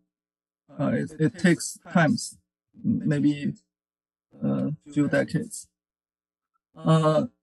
Traditional energy is mainly from the our given resources like coal, oil, gas, and we are transition from this not renewable energy to renewable energy like solar system, solar energy from the sun and the wind power. This combined energy system can build distributed power plants. We can combine few renewable energy together to build very large distributed power plants, and also the energy can from the waste heat or other source of heat. So it's all these energy systems are carbon neutral. So we also need to build the energy storage system to store the energy from sunlight or from wind, and then later transfer to the main grid to used by all the people. So when we're facing the transition from old energy to new energy, we must face many problems we need to be solved. The traditional industrial software is mainly on a math system. It's called management some sort of management system to create an order or something like that. It don't have AI at all. It's only for easier for management. So and it's also lack of good user experience and how to deploy, and the manufacturing experience cannot be accumulated in the system. So it depends lots of on the workers' experience. So we need to have a new system to suit the future industrial revolution, the industry 4.0. So I lead our team to build a very real-time industrial software. Traditional consumer software is involves lots of user interactions, like when you place an order online or chat with WhatsApp. User need to interact with the screen and keyboard. But with the new kind of industrial software, it's 100% reactive. User do not need to involve any interaction. So everything is automatic. Only machine operates. It's 100% operated by machine. I will later show a lab demo of the system. So with it's also need to be lightning fast, because all the machine operate much faster than human. Like the data from machine sensors within milliseconds, and also some signals, if it has problem, it happens within 1 second or 1 millisecond. It's not like it takes few minutes to be broken. So we need to use lots of advanced technology, like real-time rendering of the user interface, and it need to be cost platform. Because the management people use not only mobile phone, but only and computers, only and also other devices like VR headset. So it needs to be operate on all platforms, and also it needs a very fast database, and it's not like consumer data. The machine data comes really fast, few thousand faster than the consumer app. For example, when a new customer place order online, like Amazon, he can't order 10 times per day. Normally it's less than 10 times per day. But the machine operates in every millisecond. So the data from the machines happens all the time within 1 millisecond. So when a large distributed real-time database to handle this kind of data, and lots of concurrent data coming from machine, because we connect millions of sensors across the world. And the machines are always growing very fast, much faster than the Moore's law, maybe 10 times large every year. And the system need to be also very lightweight, because the machine have very limited resources. It operates in mountains, beside the rivers, and in some area don't have internet signals, and in many very different conditions. So not all these kind of situation they can provide the very fast and strong computers. Also, the networks is sometimes limited, so we need to run on this kind of low power, low CPU power, and low memory consumption devices. So it and also it need to be really stable. Otherwise, the data and the transmission can disconnect it, and it will influence the AI prediction. And we handled and stored 300 billion time series data in 2021, and it 10 times more this year. This is real-time data and remote control to solve the management of new energy power plants, because it's distributed over many countries across the world. So we need to management remotely. When the management people sitting in the office, he can control all the devices and see all the devices, the running status in the office, and within one click, and also it's actually run automatically by our industrial system. And we provide the digital twins system for the remote machine, and we recovered the control system of the remote machine. We can see the machine running in real time in our system, and it's 100% same with the virtual world and the real world. So it's foundations for digital twins, and it also alerts provide the alert in real time when the machine have power problem. It will be alert within one millisecond. It needs a very low latency communication technology to provide this foundation, and we build it.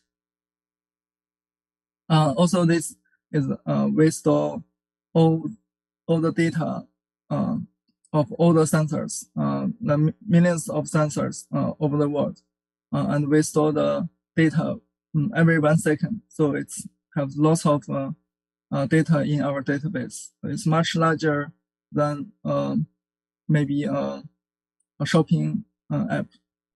And we need to also retrieve the data within 1 millisecond. Otherwise, when the new data from the machines, we cannot handle it fast enough. So we also build a big data handling system, and it can handle millions of machine data within 1 second. Later, I will also demo this with in our system. Also, when we store the data of every second, we can do lots of things. Like we can predict what will happen next, and we also can analyze the machine health condition. If any of the machine will be cause problem, maybe next 2 months later, we can predict this kind of situation. And after we predict, have lots of precise prediction, we can do some actions beforehand. Like we can prepare the parts will broken next few months earlier. Before it broke, we can replace the parts, so it will continuously operate without any problem. So this have real application in many areas. This kind of technology can also used in healthcare actually, and also in weather prediction, and in many other areas. So I only use use new energy as a use case. It's a very clear use case. Also, different from consumer AI, the industrial AI is totally different. Imagine when you go online for shopping, it will recommend books, products to the customer. This kind of data based on text, picture, and video data, only like a YouTube video recommendation is a consumer data set, but industrial data are totally different. The machine data, meaning time series data, it don't have any trend at all. So it's from outside view, it's almost 100% random, without any clear trend. Like people can buy an umbrella in a raining day, but we don't have this kind of clear trend in the industrial area. We don't know when the power will cut anytime. So we need to predict this kind of data to predict the machine's future. So we need to customize many deep learning models like LSTM and transformers to use in industrial scenarios. It's also all the data are binary data. It's not a text. It's not a picture. Binary data. So don't have meaning at all when the human reading it. So only machine can understand. This is one of our prediction results. The blue path is energy generated every second for 1 day, and the red path is a prediction result. So it can predict precisely the power fault in the near future, and the trend of energy generation in the future. We use 2 years data to predict next 2 years result. We cannot in the model, in the AI model, we cannot predict more than that without more data. So it's the rules. If you have 1 year data set for every 1 second, you can predict only the next 1 year, not anymore. Otherwise, the result is very bad. And this is the power anomaly detection for sensors. Sometimes you can see sometimes the power suddenly stop and suddenly goes up. So this kind of situation always happen in the in the industrial cases. So without very precise and huge amount of data storage, this kind of situations, false problems cannot be detected. So our system need to be very responsive, can handle 1 millisecond the data speed. And also this is our applications on 3D digital twins. With the sensors, with the data from machine sensors, we can reconstruct the whole machine in real time. from the data itself. For example, this is an internal combustion engine recovered from built from the data only, so we can accurate restore all the internal sensors and all the internal parts, its status and its how it operates in real time. So later I'll show this technology. And also we can build, we can edit the model we generate, and we can do lots of simulations and also modeling in the virtual world. And why we need to do this in the virtual world? Because if we test some different parameters, if we do it in real world, it takes lots of time and effort, and it has a very large cost, and it's really slow. But when we move all the data and all the simulation into the virtual world, we can do the simulations within a few minutes, and we also can turn the parameters to test different modes. It's very convenient and it saves lots of time and the cost, money.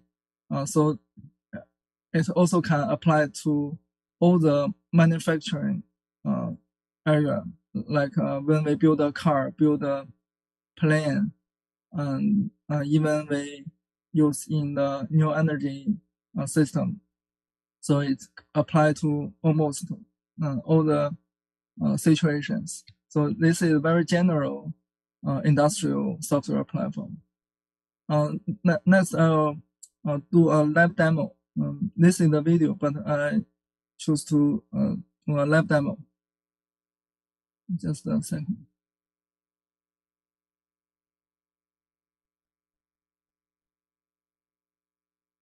Okay, this is the live demo of our system. You can see it's browser based. We can log into the system in real time. After we log into the system, this is the one of our customers. The energy, the power plants. Every location have a power plants. You can see from the map, and across many different countries, we have many different power plants. Switch to the list, and when we click the one of the power plants, we can see all the machines, the real-time data are listed on the screen. We can also zoom out, can see more, or zoom in.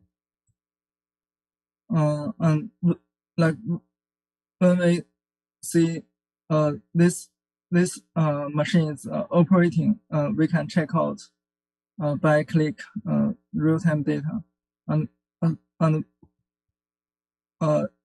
always control system is reconstruct. We can operate the machine remotely, and we can see how it operates and all the parameters.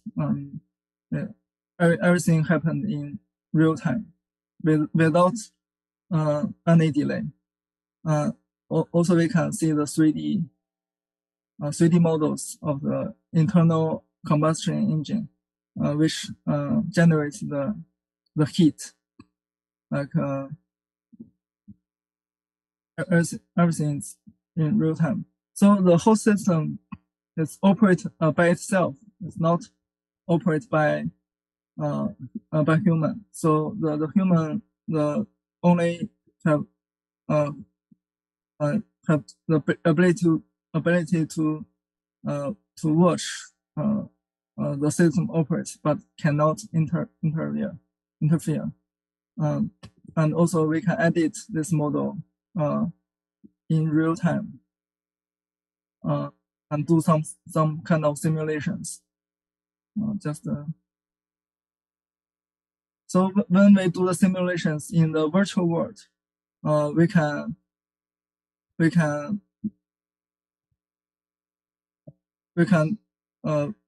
do the simulation with very low cost and very few time. And after we finish the simulation, we can map the results to the real world. So it's really convenient. That's very simple. That's very simple demo. Also, we apply this to many different areas, not only the combustion engine, but the aerospace and aviation. This is wind power, and we can actually go inside of the control system and do simulations and see how it operates with best parameters control system. And also we can see, for example, we want to check out what happened 2 months ago or 2 years ago. You can see all the data showed in 1 second. We have the data set of every second. Like we can select the time, how it operates over the time.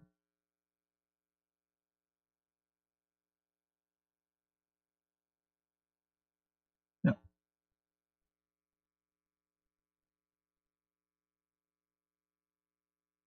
This is a demo I can play it.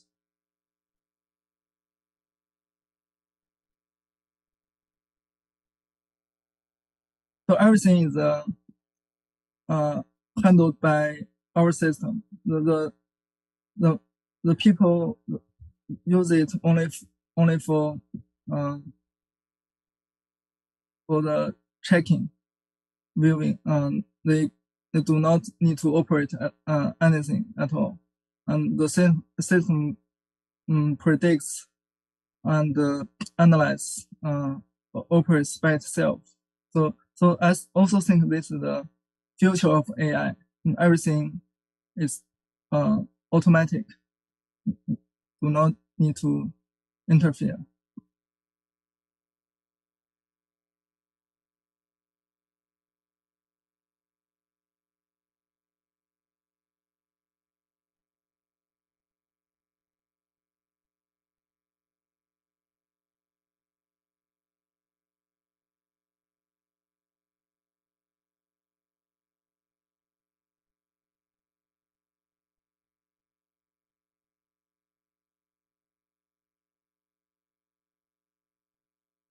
Yeah, and this actually the energy system is one of use case of our industrial software platform. It's not limit to new energy. We also have applications in many other areas. It can provide it can apply to all kind of industrial use cases like manufacturing, aviation, and many other areas. And the demo I showed before, this project helps the customer improve the power generation efficiency 2 to 3 times. It's mainly because we can analyze every single sensors, and we can monitor the machine health problem every millisecond. So once it have any kind of problem, the system will give advice and alerts the operator to fix the machine immediately. So we improve the machine operation time to almost 100% time. Before use our system, it only operates less than 50% of the time. Sometimes the people operate the power plants. After they go home, they shut down the whole plants. So with the real-time monitoring system, it can operate all day long. So it's really changed a lot. It connects now actually millions of sensors across the world in our whole system. This is only one project. So with all the projects, we connect millions sensors already across more than 30 countries. And this is the industrial software development path we defined. In the first stage, it connects different source of data, like weather data, machine data, and it needs to be very huge data sets. And in the second stage, we use AI algorithms to help the organizations to predict the future and to analyze the future and analyze what is going to happen and what is happening. So it helps customer to improve the efficiency of the machine operation. And in the final stage is very hardcore, like CDCE software. It's computer-aided design and computer-aided engineering system. It can simulate all kinds of different situations in the virtual world, like metaverse. We do this in the metaverse. And after we do the fast simulations in the metaverse, and it's different from metaverse, we map back to the real world. So it's actually a digital twins system. And it's like two twins. When the virtual world happened something, the real world also happened the same thing, and vice versa. So this is the future of technology we are building. And thanks. This is my talk. And if you have any questions, please feel free to ask.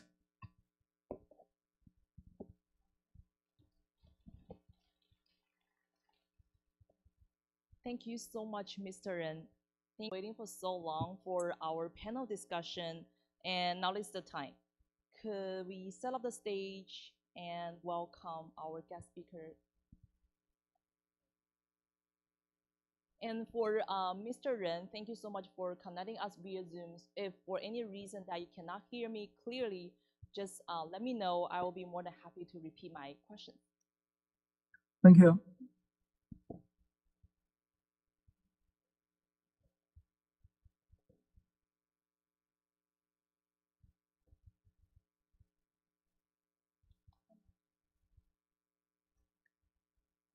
Thank you. So now let's welcome Mr. Bo and Dr. Chen back to the stage, please.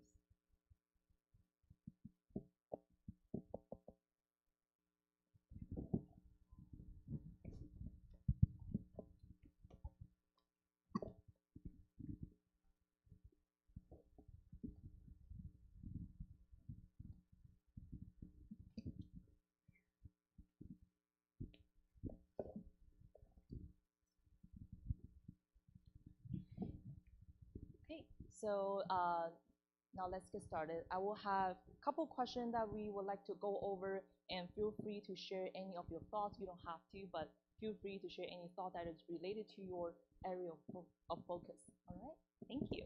So the first question that I have is that due to the current macroeconomic that is being impacted by the pandemic, what is the current situation for the technology company, especially both in the US and China? What are the challenges and opportunities that you guys are facing? Yeah, I think it's a very good question.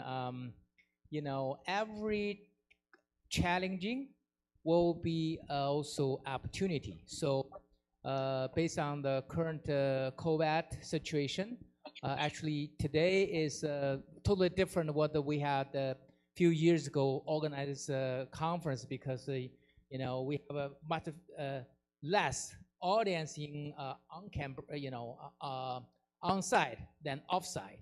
Like a few years ago, everything happened on site. So this situation definitely create incomingly challenging, but also create opportunity. So for online, virtual, we just mentioned the metaverse. So it's also increase opportunity for digital economy, and also there's a trend. Yeah, I think that's always happen two sides. Thank you. Oh, that's very good, Sharon. I would say there is a lot of variety, depends on what industry sector you're talking about. So for like tech industry, we see a lot of turmoil recently. Not always of Elon Musk, right? So and we are and also there is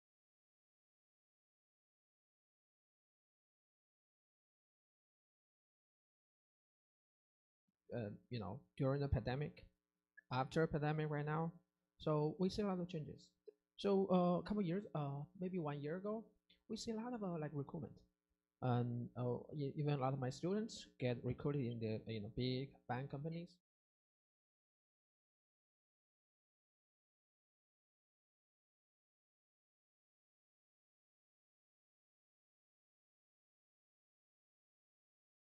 There are some industries that have been benefited or pushed through by this epidemic, but now the euphoria is sort of over, and now they're getting back to it used to be.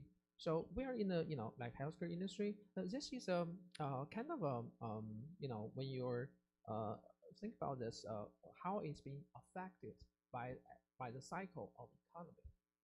It's probably in the short term, it is. It's definitely affected, but in the long term, we can look at the fundamental basics.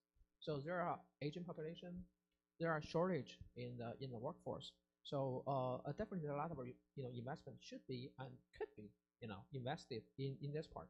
So I would say that some industries there might be some turmoil recently in short term, but some of the industries we should look at the long term, how to depends on your perspective. So understand this or make some action. But for some industries, well, we can say that the difference. Yep. And Mr. Ren, do you want to share something? Yeah, share my own thoughts. With the challenge of US and China technology, actually, I think the most affected industry is the chips industry. And with advanced chips, actually, China currently don't have the ability to build the top level chips by only China. It's actually it's a industry that need to collaborate with all over the world. I don't think any single country can. Actually, we see lots of opportunities, and because China have lots of very good application areas, like manufacturing actually is pretty strong. So we can take these opportunities to enhance the manufacturing area, and it don't depend on the top level chips. So we also have problems, and we also have the opportunities. I agree with other two guests. Yeah, this is. Thank you guys so much. I definitely agree. You know, we could see like the chip shortage right now that is being impacting our life. Like my friends, like they cannot get new cars or secondhand car due to like the chip shortage. And also, as you guys mentioned, some of the risks that we are facing today might be also the opportunities on the other side, right? And some of the challenges they are facing today might not be the long-term challenges. Like the pandemic, when it first happened, we have been seeing like the increased demand, like so many patients have been rushing to the hospital. Post-pandemic era, the issue that has been there will, you know, come back, you know, like the aging problem and all of that. So definitely depends on whether we are focusing on the current situation or like the long-term situation. Yep, thank you. So our next question is, from technologies to big companies and from technical talents to strategic or management talents, how does our own technology will impact the future operation and the development of the company? I can take that. I think I take a little bit, you know, a small point of this is the welfare of the or sustainability of the workforce. So previously we were talking about our talents in terms of skill set, whether you fit this job, and you know, also better to grow within this your organization. But now there is the world is changing, so we see a lot of you know, landscaping shift, sort of not just compete for this. Like in China, we see that Jojo Liu, right? Now it's becoming the past, and but also here in the States we see a big resignation. Why is that? And so there are a lot of things from engineers, and in the corporate world, people are pay attention to how to build not just a workforce, but also a sustainable workforce. And this is a lot of attention for this part. I'm looking forward to, you know, really in the future both sustainable but also productive workforce, and with that could not be, you know, delivered just by the traditional way, but more importantly, innovative technology. Yeah, that's also very interesting. As based on current enabled technology, the working relationship is shifting. Before, you know, as more centralized organization, big company, you know, department, and you know, divided by each function area is organized, more centralized big company. And in the future, I would say they gradually integrated into more corporation way. So, you know, individual have their own unique skills and develop their own area, and you know, each party organize together, create a real supply chain or you know, virtual organization. So in the future, I would say it's more like a combination of company and you know, individual workforce. So it's become more flexible. Yeah. Definitely. I think, like, you know, it used to be we are asking for only engineers, but like now we are asking young people to both know the technical perspective as well as the business, right? We are looking for people with more diverse skill sets, and it's also have a close relationship with the company's culture, you know, whether that is for my next question is that within the technology industry and the specific area of your focus, what is the biggest resistance to a company's development? Well, I think we have a lot of cry in terms of this.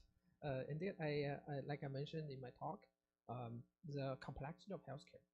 that is indeed challenging to the entire population. It is also a lot of challenging for for this industry itself as well, because for instance, there are like hundreds of thousands of hospitals in this country. Everyone is probably using a different system, so they don't talk to each other. It's like the AI don't talk to AI. So the problem is that it is so there's a lot of barriers to penetrate into this fragmented environment. So for a country, I mean for a company to grow, you have to serve the entire. You definitely want to serve a lot of population. It's not just for the privileged, but more for the masses, for the largest market.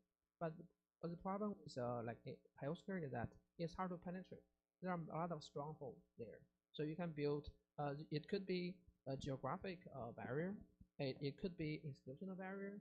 It also could be procedural barrier. But how to penetrate that? Well, that is a big challenge. So this is kind of I would say it's kind of unique compared with other companies, in other industry.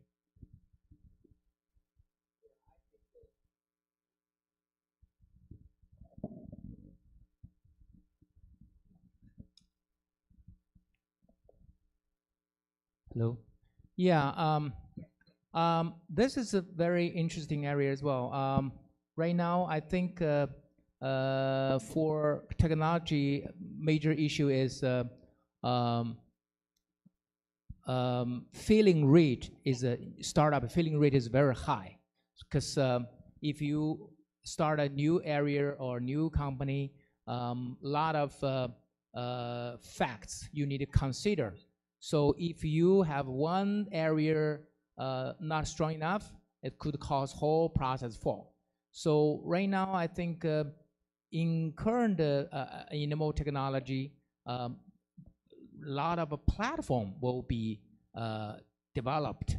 Based on platform, everybody can use their strengths to work on the one platform to support each other to reduce the failure of the business. So I think in the near future, we will see more and more collaboration, everybody on the platform, so easily to utilize everyone's strengths.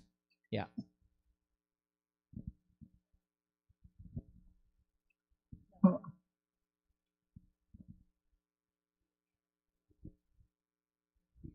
Pass the question. Yes. Oh, you want to pass the question? Okay. Yeah. Okay, it's working. Okay, great. Thank you. Thank you for the support. So my next question is, like, so many people were concerned about this because they think that how technology has been impact our life, and people just want to ask, will the technology and automation replace labors? For example, like as for Mr. Ren, like how does the traditional labor interact with the automation in logistics or transportation? Yeah, this is a very great question. And also, when I building the technologies, I always have this question in mind: how will future machines replace the labor?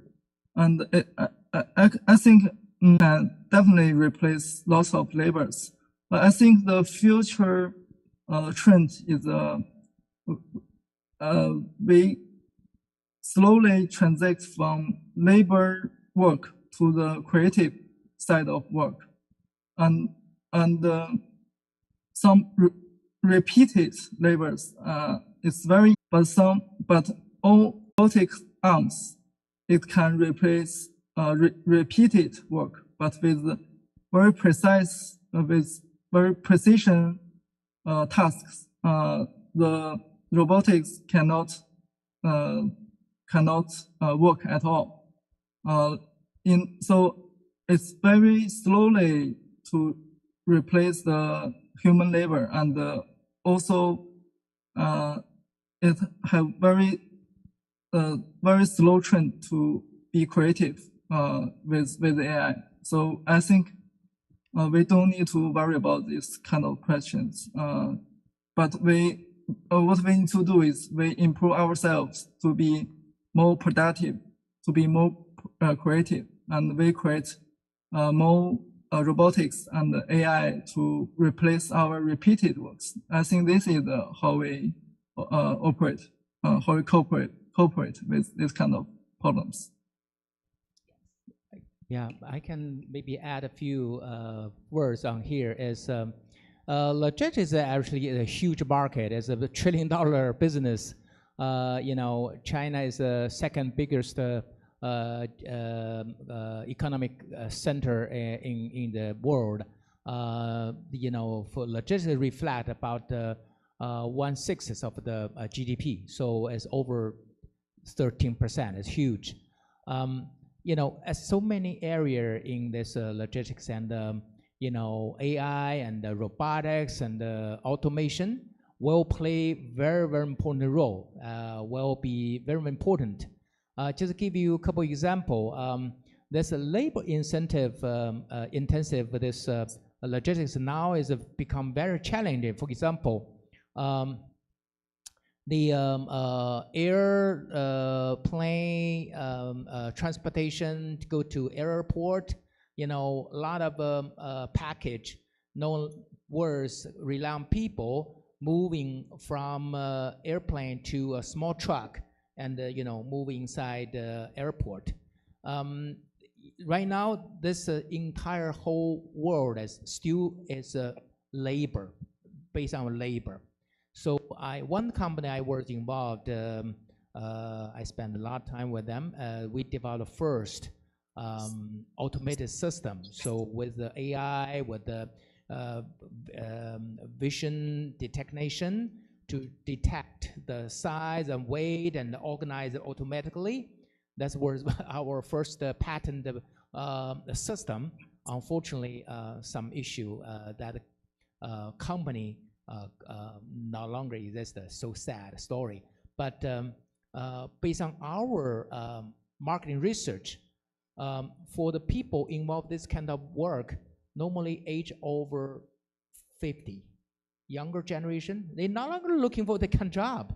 So, and also we have another company is for also using AI for garden services. One campus Huawei has in Shenzhen. Their garden services require over 50 people. And also same thing, people do the work about almost all age over 50. So there has issue is not just no money to pay people. It's if they pay, no young people going to get into that kind of field. So we really need technology to replace, labor incentive work, and those are the perfect area. AI, robotics, automation, gonna be really help. Well, I think we have already passed the fear of job replacement, because as the other two guests mentioned, there are a lot of jobs. We are so happy to have them be replaced. Well, I think I touched a little bit about this in my talk. So that's the famous quadrants proposed by Dr. Kai-Fu Lee. There are some jobs that better fit for AI's job, for automation. There are some jobs that is better conducted by humans, right? So it just depends on the characteristics of the industry sector and also the choice of how we apply this. In fact, this kind of a discussion has been aroused every wave of the AI. So now I think we have reached this consensus that, well, humans will not be replaced for the work, but instead it can help us, alleviate us from those labor-intensive way and focus on more higher value added job sectors. Yes, I definitely agree with all of you just mentioned. Like, it's even interesting, how you show like the video of making coffee, like the machine. I mean, like, we might think, oh, how about the barista? But it's different, right? like as college student, we would love to see a machine that is around the corner. But when I have free time, that I really love to visit a local coffee shop and then I see a barista actually making the coffee and latte art for me, that is actually different, right? We need both, even though they are kind of doing the same thing, it's actually different. And with like people in the workforce, we will constantly think of what we are doing and then see if there are any ways to improve it, which is not exactly what the machine can be doing right now. Like they are more like focusing on the repetitive work, right? Okay, thank you. So our next question is, we already learned so much from the presentation from so many different industry, and for your specialized area, do you think the healthcare industry or the new energy industry, do you consider that as one of the fast growing area? And what are the potential development in the future? For technology enabling industry and rate how technology penetrate into industry, healthcare is definitely the last stronghold compared with other like TMT and also any other like internet-based industry sector. Why? Because the stake is really tall and the risk is really high. We just have Theranos, the very infamous company in Silicon Valley, and their the CEO and also their higher executives, they just sentenced to prison. Why? Because they kind of push the boundary of technology too hard. It might be a good thing in the internet business, internet-based TMT business, but for healthcare, like we see a lot, about this two spectrum, innovative or novelty and conservative. And especially like in China, we talk more. We're very leaning to innovation. Like we have an expert in innovation and the book book author. But when it sounds like conservative is a bad thing, but it's not in the industry. Why? Because you have the life of the patient at the stake. So we have to do things, step by step. Well, sometimes some small step at a time, right? That is why in the very beginning, when like AI comes into this world, in the beginning, like the expert system, someone invented that, I think in Pittsburgh, and people are talking about, hey, maybe that one will be replacing the doctors, right? That was not now. That was 1970, not 1970, but it doesn't work.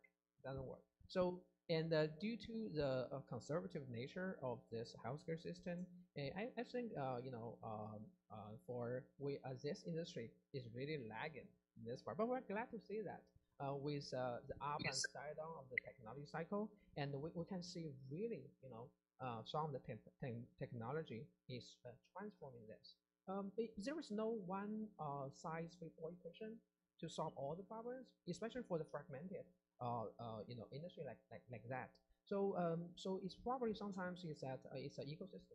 You have to combine a different technology, some micro innovation, putting together to solve the problem, because it's a long journey for the patients. It varies a lot when not every day but every patient. So for that case, I would say no, healthcare is not the one that technology can change first.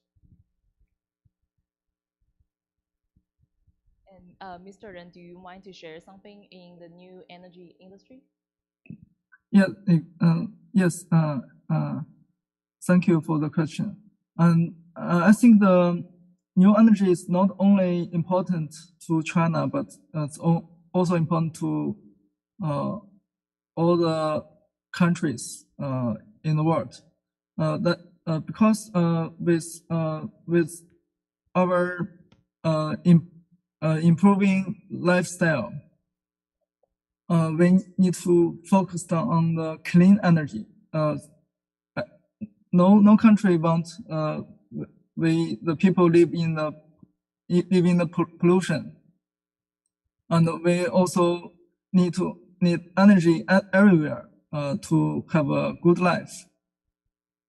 Also, there the very clear trend. The solar energy become the third energy source in China. So in China, the government supports the new energy system everywhere, like electric car, the solar energy, the wind power. So why we work on this so hard?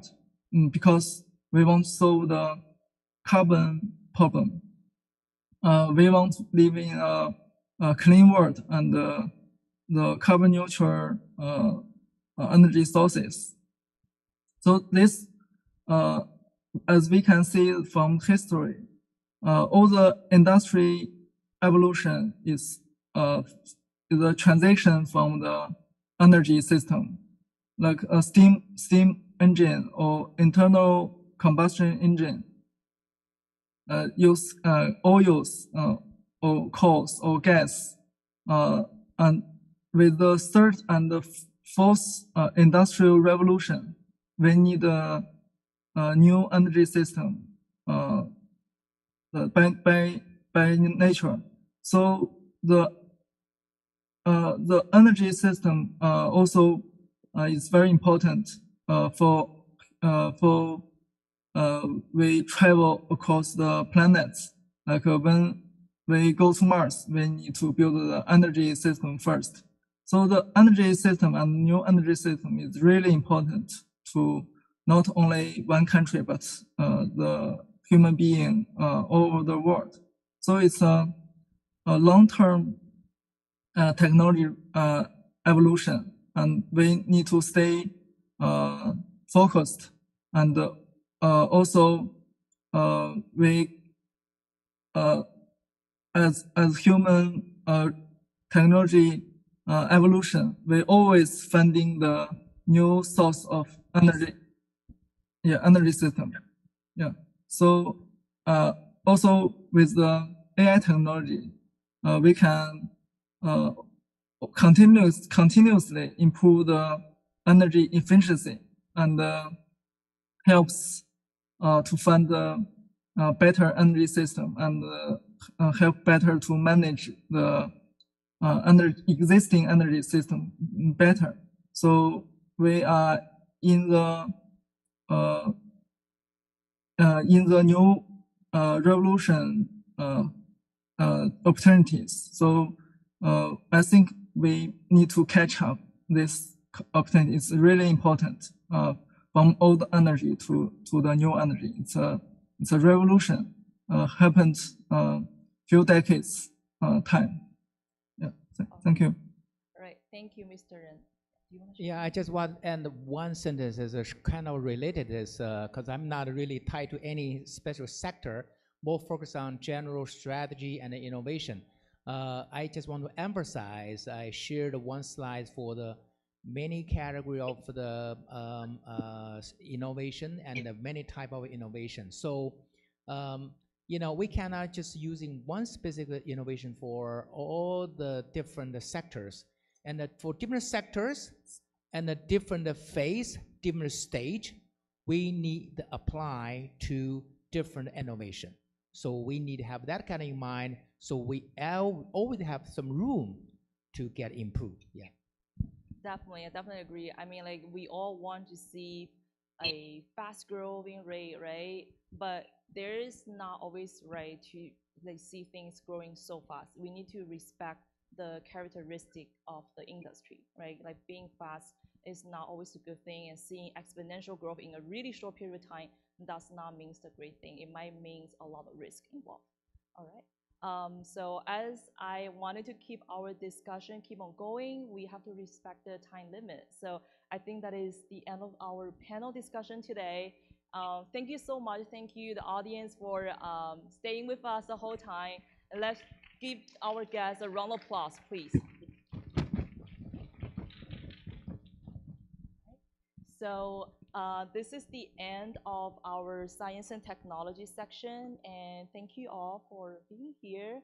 And thank you, Mr. Ren, for joining us so early at local time, and that is the end.